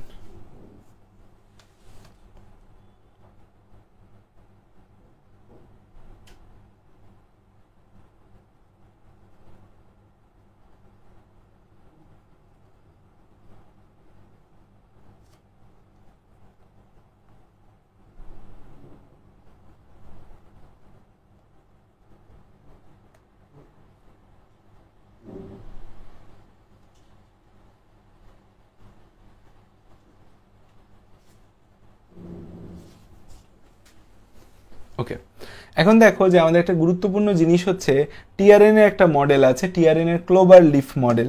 টিআরএনএ একটা মডেল আছে, এটাকে বলা হয়েছে clover leaf model. TRNA clover leaf model, এই যে টিআরএনএ আছে সেটা হচ্ছে টিআরএনএ এর ক্লোভার লিফ মডেল। টিআরএনএ এর ক্লোভার লিফ মডেল, টিআরএনএ এর ক্লোভার লিফ মডেল। টিআরএনএ কি মডেল? টিআরএনএ হচ্ছে ক্লোভার লিফ মডেল। টিআরএনএ হচ্ছে ক্লোভার লিফ মডেল। টিআরএনএ কি মডেল? টিআরএনএ হচ্ছে ক্লোভার লিফ মডেল। ঠিক আছে, tRNA clover leaf model. Clover leaf model অনুযায়ী টিআরএনটা, এই যে দেখো টিআরএনএটা হচ্ছে আমাদের, টিআরএনএর ক্ষেত্রে আমরা কি দেখতে পাই? টিআরএনএর ক্ষেত্রে আমরা ক্লোভার লিফ মডেল। টিআরএনএর ক্ষেত্রে কি দেখা যায়? টিআরএনএর ক্ষেত্রে কি দেখা যায়? টিআরএনএর ক্ষেত্রে দেখা যায় হচ্ছে আমাদের ক্লোভার লিফ মডেল। টিআরএনএর ক্ষেত্রে কি দেখা যায়? টিআরএনএর ক্ষেত্রে দেখা যায় হচ্ছে আমাদের ক্লোভার লিফ মডেল। টিআরএনএর ক্ষেত্রে কি দেখা যায়? টিআরএনএর ক্ষেত্রে দেখা যায় হচ্ছে আমাদের এই ক্লোভার লিফ মডেল পাওয়া যায়, ক্লোভার লিফ মডেল। টিআরএনএর ক্ষেত্রে কি আছে? টিআরএনএর ক্ষেত্রে ক্লোভার লিফ মডেল। এটা হচ্ছে একটা ক্লোভার লিফ মডেলের ছবি। এটা হচ্ছে একটা ক্লোভার লিফ মডেলে যে টিআরএনএ আছে সেই টিআরএনএ এর ছবি। এটা হচ্ছে 3 প্রাইম প্রান্ত, এটা হচ্ছে 5 প্রাইম প্রান্ত। 3 প্রাইম প্রান্তে হচ্ছে আমাদের সিসিএ, এটা হচ্ছে অ্যামিনো অ্যাসিড সংযুক্তের স্থান। এটা কি আমাদের অ্যামিনো অ্যাসিড সংযুক্তের স্থান। এই জায়গায় অ্যামিনো অ্যাসিড এসে যুক্ত হবে, অ্যামিনো অ্যাসিড সংযুক্তের স্থান, অ্যামিনো অ্যাসিড সংযুক্তের স্থান, অ্যামিনো অ্যাসিড সংযুক্তের স্থান, অ্যামিনো অ্যাসিড সংযুক্তের স্থান। এখানে কি হবে? অ্যামিনো অ্যাসিড সংযুক্তি হবে, অ্যামিনো অ্যাসিড সংযুক্তির স্থান। ঠিক আছে, অ্যামিনো অ্যাসিড সংযুক্তির স্থান, অ্যামিনো অ্যাসিড সংযুক্তির স্থান। এই যে আমরা গঠনটা দেখতে পাচ্ছি, এই যে আমাদের এই জায়গায় থাকে হচ্ছে আমাদের অ্যান্টিকোডন। এই জায়গায় কি থাকে? এই জায়গায় থাকে হচ্ছে আমাদের অ্যান্টিকোডন। এই জায়গায় কি থাকে? এই জায়গায় থাকে হচ্ছে আমাদের অ্যান্টিকোডন। এই জায়গায় কি থাকে? এই জায়গায় থাকে হচ্ছে আমাদের অ্যান্টিকোডন। এটাকে কি বলি? এটাকে বলি হচ্ছে অ্যান্টিকোডন ফাঁস। এটাকে বলা হয় অ্যান্টিকোডন ফাঁস, অ্যান্টিকোডন ফাঁস, অ্যান্টিকোডন ফাঁস, অ্যান্টিকোডন ফাঁস, অ্যান্টিকোডন ফাঁস। এরা কারা? এরা হচ্ছে আমাদের অ্যান্টিকোডন। এটা হচ্ছে anticodon, anticodon, anticodon. What is anticodon? এটা একটা প্রশ্ন আসে না যে অ্যান্টিকোডন জিনিসটা কি? অ্যান্টিকোডন জিনিসটা কি? আমাদের প্রশ্ন আসে না যে অ্যান্টিকোডন জিনিসটা কি? অ্যান্টিকোডন জিনিসটা কি? অ্যান্টিকোডন জিনিসটা আমাদের কি? দেখো এখানে কি কি ফাঁস পাওয়া যায়, কি কি ফাঁস বা কি কি লুপ পাওয়া যায়, কি কি ফাঁস কি কি লুপ পাওয়া যায়। এটা হচ্ছে টি ফাঁস, এটা হচ্ছে টি ফাঁস, এটা হচ্ছে টি ফাঁস, এটা হচ্ছে আমাদের ডি ফাঁস, এটা হচ্ছে ডিফাস, ডিফাস, এটা হচ্ছে অতিরিক্ত বাহু, এটা কি আমাদের, এটা হচ্ছে অতিরিক্ত বাহু, অতিরিক্ত বাহু, অতিরিক্ত বাহু। তো আমাদের হচ্ছে এই জায়গায় হচ্ছে কি থাকে, এই জায়গায় হচ্ছে adenine, guanine, cytosine, adenine, guanine, তারপর হচ্ছে সাইটোসিন, ইউরাসিল, এভাবে হচ্ছে আমাদের এই বাহুগুলোর মধ্যে আমাদের বিভিন্ন নাইট্রোজেনাস বেস একে অপরের সাথে যুক্ত থাকে, নাইট্রোজেনাস বেস একে অপরের সাথে যুক্ত থাকে, নাইট্রোজেনাস বেস একে অপরের সাথে যুক্ত থাকে, নাইট্রোজেনাস বেস একে অপরের সাথে যুক্ত থাকে, নাইট্রোজেনাস বেস একে অপরের সাথে যুক্ত থাকে, নাইট্রোজেনাস বেস একে অপরের সাথে যুক্ত থাকে, নাইট্রোজেনাস বেস একে অপরের সাথে যুক্ত থাকে, নাইট্রোজেনাস বেস একে অপরের সাথে যুক্ত থাকে, ঠিক আছে, নাইট্রোজেনাস বেস একে অপরের সাথে যুক্ত থাকে, নাইট্রোজেনাস বেস একে অপরের সাথে কি থাকে, নাইট্রোজেনাস বেস একে অপরের সাথে যুক্ত থাকে। সো এটা হচ্ছে আমাদের কি টিআরএন এর ক্লোভার লিফ মডেল। এখন এখানে একটা কথা বলছি যে codon, codon, what is codon? Codon জানলে তো অ্যান্টিকোডন জানবো। কোডন হচ্ছে এমআরএনএতে অবস্থিত, এমআরএনএতে অবস্থিত, এমআরএনএতে অবস্থিত পরপর 3টি নাইট্রোজেনাস বেসকে, এমআরএনএতে অবস্থিত পরপর 3টি, পরপর 3টি নাইট্রোজেন বেসকে, নাইট্রোজেন বেসকে, এমআরএনএতে অবস্থিত পরপর 3টি নাইট্রোজেনাস বেসকে কোডন বলে, এমআরএনএতে অবস্থিত পরপর 3টা নাইট্রোজেনাস বেসকে কোডন বলে। ধরো এটা একটা এমআরএনএ, এটা একটা এমআরএনএ, এখানে adenine, thymine, cytosine, guanine, cytosine, thymine, adenine, guanine এভাবে আছে। তাহলে পরপর 3টা, এই যে আমাদের এরা হচ্ছে একটা কোডন, তারপরে 3টা একটা কোডন, এভাবে আমাদের কি হয়, এটা হচ্ছে কোডন 1, এটা হচ্ছে কোডন 2, কোডন 2, এবং কোডন হচ্ছে যে আমাদের কি প্রতিটা কোডন একটি অ্যামিনো অ্যাসিডকে কোড করে বা নির্দেশ করে। প্রতিটা কোডন একটি অ্যামিনো অ্যাসিডকে, একটি অ্যামিনো অ্যাসিডকে, প্রতিটা কোডন একটি অ্যামিনো অ্যাসিডকে, প্রতিটা কোডন একটি অ্যামিনো অ্যাসিডকে কোড করে বা নির্দেশ করে, অ্যামিনো অ্যাসিডকে কোড করে বা এটাকে আমরা কি বলতে পারি, বা নির্দেশ করে, অ্যামিনো অ্যাসিডকে কোড করে বা নির্দেশ করে। এই কোডনের অপোজিটে যারা বসে তাদেরকে বলে অ্যান্টিকোডন। এই কোডনের অপোজিটে যারা বসে, তো এই এমআরএনএতে কি থাকে, এমআরএনএতে থাকে হচ্ছে আমাদের কোডন, আর টিআরএনএতে কি থাকে, টিআরএনএতে থাকে হচ্ছে অ্যান্টিকোডন, টিআরএনএতে কি থাকে, টিআরএনএতে থাকে হচ্ছে অ্যান্টিকোডন। সো কোডনের অপোজিটে যারা বসে তারা হচ্ছে অ্যান্টিকোডন। সো আমরা অ্যান্টিকোডন কথাটা কি বুঝতে পারলাম? আরএনএতে ইউরাসিল থাকে না, ইয়াস, ভেরি গুড, এই যে আমার ভালো বাচ্চা আমার ভুল ধরতে পারছে। আরএনএতে তো থায়ামিন থাকে না, আরএনএতে কি থাকে, ইউরাসিল থাকে, ইউরাসিল থাকে, ভেরি গুড, এরকম পোলাপাইনি তো চাই।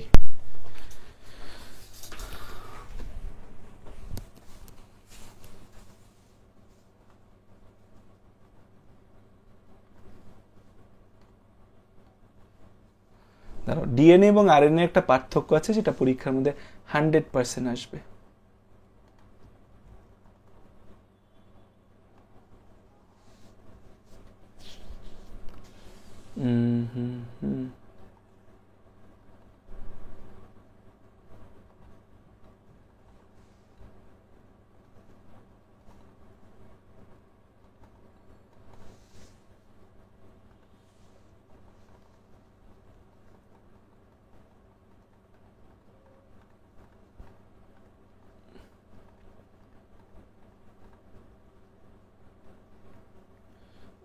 এটা পরীক্ষার মধ্যে আসবে, ডিএনএ আরএনএ এর পার্থক্য এটা পরীক্ষার মধ্যে আসবে।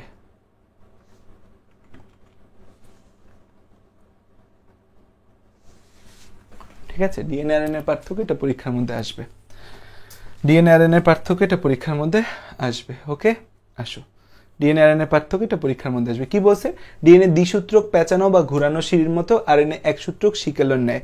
ডিএনএতে ডিঅক্সিরাইবোজ সুগার থাকে, আরএনএতে রাইবোজ সুগার থাকে। ডিএনএ এর পাইরিমিডিনে থায়ামিন ও সাইটোসিন বেস থাকে, আরএনএ এর পাইরিমিডিনে ইউরাসিল এবং সাইটোসিন বেস থাকে। ডিএনএ অণুর কোনো প্রকারভেদ নেই, আরএনএ 5 প্রকার। প্রতিলিপনের মাধ্যমে নতুন ডিএনএ তৈরি হয়, নতুনভাবে আরএনএ তৈরি হয়, কোনো প্রতিলিপন হয় না। ডিএনএটা প্রধানত ক্রোমোজোমে থাকে, আরএনএ ক্রোমোজোম, সাইটোপ্লাজম, রাইবোজোম, নিউক্লিয়াসে থাকতে পারে। ডিএনএ বংশগতির ধারক, বাহক, নিয়ন্ত্রক। আরএনএ প্রোটিন সংশ্লেষ করে। ডিএনএ বংশগত চরিত্র বহন করে, ভাইরাল আরএনএ ছাড়া বংশগতীয় চরিত্র বহন করে না। এতে নিউক্লিওটাইডের সংখ্যা অনেক বেশি, এতে নিউক্লিওটাইডের সংখ্যা অনেক কম। অধিক পরিমাণে অতিবেগুনি রশ্মিরা শোষণ করতে পারে ডিএনএ, আরএনএ অতিবেগুনি রশ্মি শোষণ করে না।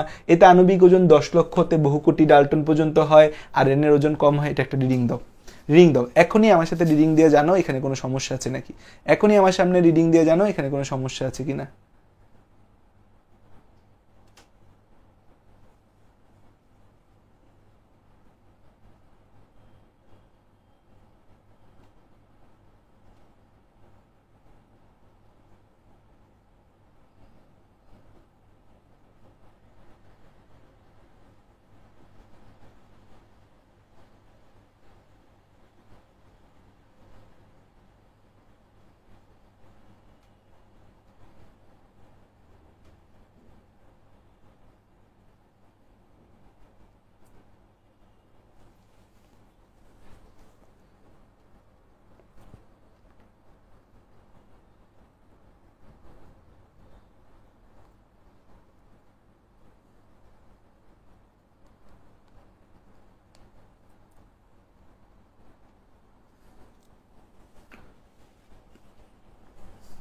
হইছে? এতটুকু ক্লিয়ার হইছে? ভাইয়া কোথায় যাবে? ভাইয়া তো ক্লাসেই আছে, ভাইয়া খালি কোথায় যায় না, ভাইয়া ক্লাসেই থাকে। আসো।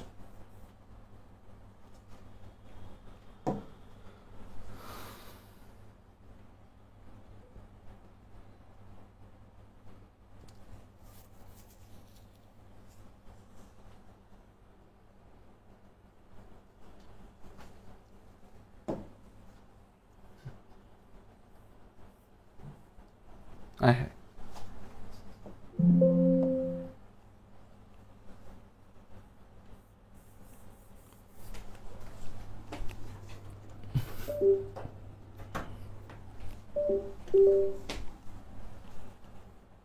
ওকে, তাহলে দেখো আমরা ডিএনএ আরএনএ এর পার্থক্যটাও তোমাদের দেখাইলাম। আচ্ছা, আমরা এরপরে হচ্ছে তোমাদের কাছে যাব হচ্ছে ডিএনএ আরএনএ এর পার্থক্য দেখাইছি, রেপ্লিকেশন, ট্রান্সক্রিপশন, ট্রান্সলেশন, পজ থাকবে। রেপ্লিকেশন, ট্রান্সক্রিপশন, ট্রান্সলেশন কি থাকবে? পজ থাকবে। Replication, transcription, translation, pause. Replication, transcription, translation, pause, pause, pause, pause, pause, pause. Replication, transcription, translation, pause, pause দিলাম। রেপ্লিকেশন, ট্রান্সক্রিপশন, ট্রান্সলেশনকে আমরা একটু পজ দিই, ঠিক আছে? পজ দিয়ে আমরা হচ্ছে এর পরের কথাবার্তার মধ্যে যাই। এর পরের কথাবার্তা কি আছে? জিন। জিন মানে কি? জিন হচ্ছে ডিএনএর যে অংশ বৈশিষ্ট্য প্রকাশ করে তাকে আমরা জিন বলি। জিন হচ্ছে কি করে? প্রোটিন সংশ্লেষ করে। সো প্রোটিন হচ্ছে জীবনের ভাষা। তো গ্রেগার জেহেন মেন্ডেল জিন বা কণা নিয়ে কিন্তু প্রথম কথা বলে গেছিল। এখান থেকে আমাদের ইম্পর্টেন্ট কিছু কথার মধ্যে এমসিকিউতে আসে যে রেকন, জিন রিকম্বিনেশনের একক, যে একটা ডিএনএর একটা অংশ ডিএনএ আরেকটা অংশের সাথে যুক্ত হইলে এটাকে কি বলি? জিন রিকম্বিনেশনের একক রেকন। জিন মিউটেশনের একক মিউটন। জিন রেপ্লিকেশনের একক রেপ্লিকন। জিন কার্যের একক সিস্ট্রন। জিন কার্যের একক সিস্ট্রন। তাহলে হচ্ছে জিন কার্যের একক কি? জিন কার্যের একক হচ্ছে সিস্ট্রন। জিন কার্যের একক হচ্ছে কি? জিন কার্যের একক হচ্ছে সিস্ট্রন। জিন কার্যের একক কি? জিন কার্যের একক হচ্ছে সিস্ট্রন। জিন কার্যের একক কি? জিন কার্যের একক সিস্ট্রন। তাহলে রেকন, মিউটন, রেপ্লিকন, সিস্ট্রন। তাহলে জিন কার্যের একক হচ্ছে আমাদের সিস্টন। জিন রেপ্লিকেশনের একক রেপ্লিকন। জিন মিউটেশনের একক মিউটন। মিউটেশন মানে ডিএনএর মধ্যে স্থায়ী পরিবর্তন। জিন রিকম্বিনেশন একক রেকন। এখানে আবার কিছু কথা আছে। লিথাল জিন, যেই জিনের কারণে জীবের মৃত্যু ঘটে। অঙ্কোজিন, যেই জিনের কারণে ক্যান্সার তৈরি হয়। সেক্স ক্রোমোজোমাল জিন, যেই জিনের কারণে হচ্ছে যে আমাদের লিঙ্গ প্রকাশ পায় মানুষের। সিউডোজিন, ডিএনএর যে অংশ নিষ্ক্রিয় থাকে বা জিনের যে অংশ থেকে পলিপেপটাইড তৈরি হয় না তাকে সিউডোজিন বলি। হোলান্ড্রিক জিন, ওয়াই ক্রোমোজোমে যেসব জিন বহন করে তাদের হোলান্ড্রিক জিন বলা হয়। আর জিনের সমষ্টিকে জিনোম বলা হয়। মানুষের এক জোড়া জিনোম থাকে। মানুষের কয় জোড়া জিনোম থাকে? মানুষের এক জোড়া জিনোম থাকে। মানুষের এক জোড়া জিনোম থাকে। মানুষের এক জোড়া জিনোম থাকে। মানুষের এক জোড়া জিনোম থাকে। মানুষের এক জোড়া জিনোম থাকে। এক্স ক্রোমোজোমে সবচেয়ে বেশি জিন থাকে 2968টা। ওয়াই ক্রোমোজোমে সবচেয়ে কম জিন থাকে 231টা। মানব জিনোমের মাত্র 2 ভাগ জিন বিভিন্ন বৈশিষ্ট্য প্রকাশে অংশগ্রহণ করে, বাকি 98 ভাগে নিষ্ক্রিয় থাকে। এদেরকে বলা হয় জাঙ্ক জিন বলা হয়।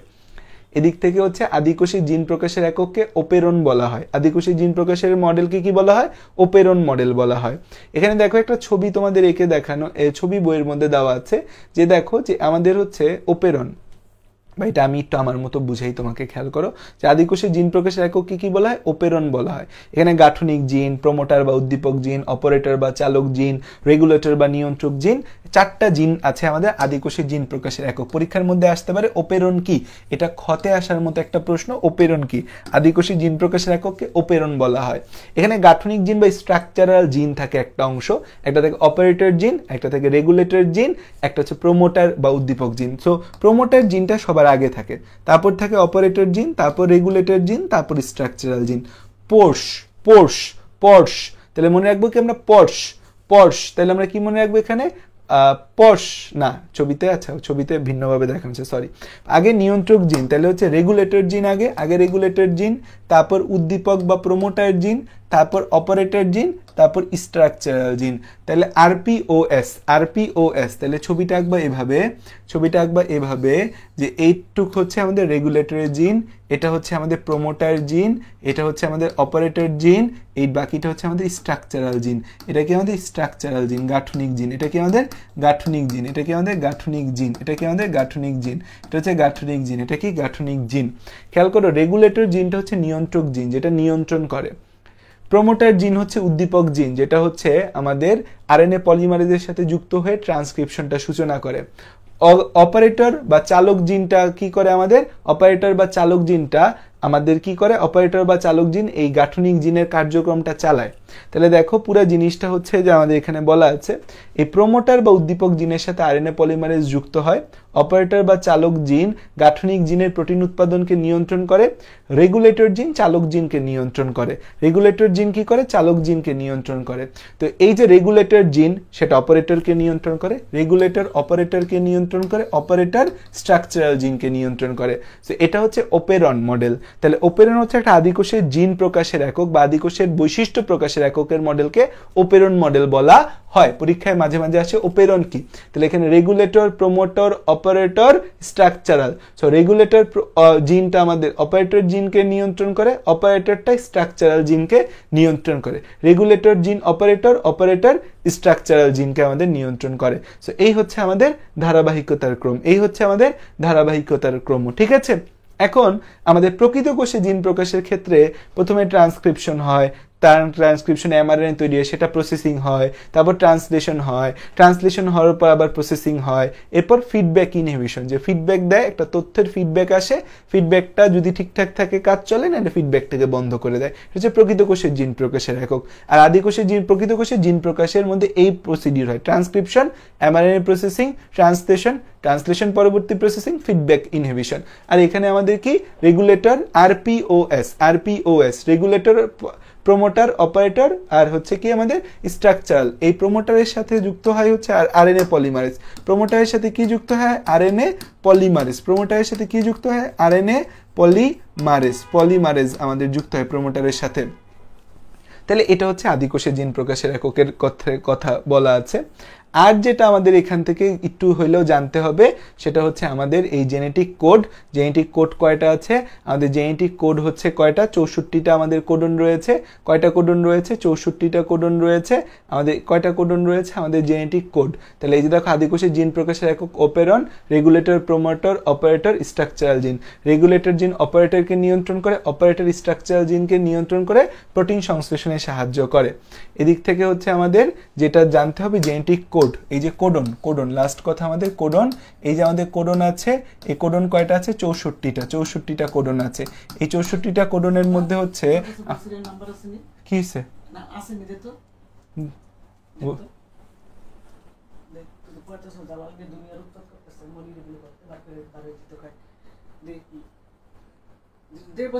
বসিরের নাম্বার আমার কাছে কেমনে থাকবে?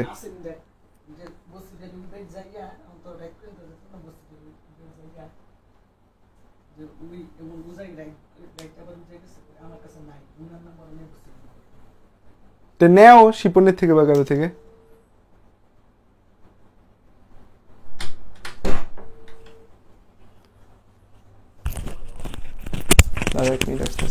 হ্যাঁ শামিম, কোথায় তুই? এলাকায় বাসায় আসছিস?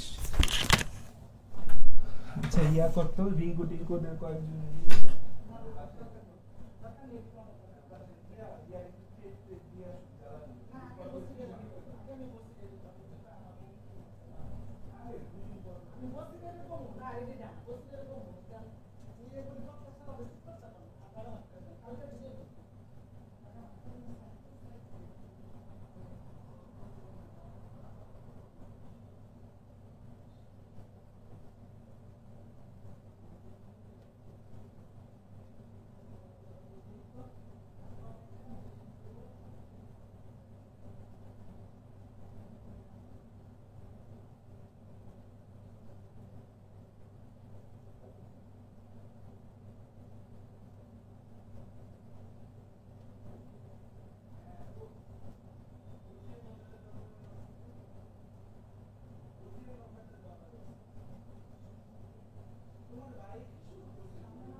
আচ্ছা ক্লাসটা আমি আপাতত নিতে পারতেছি না, একটু প্রবলেম চলতেছে,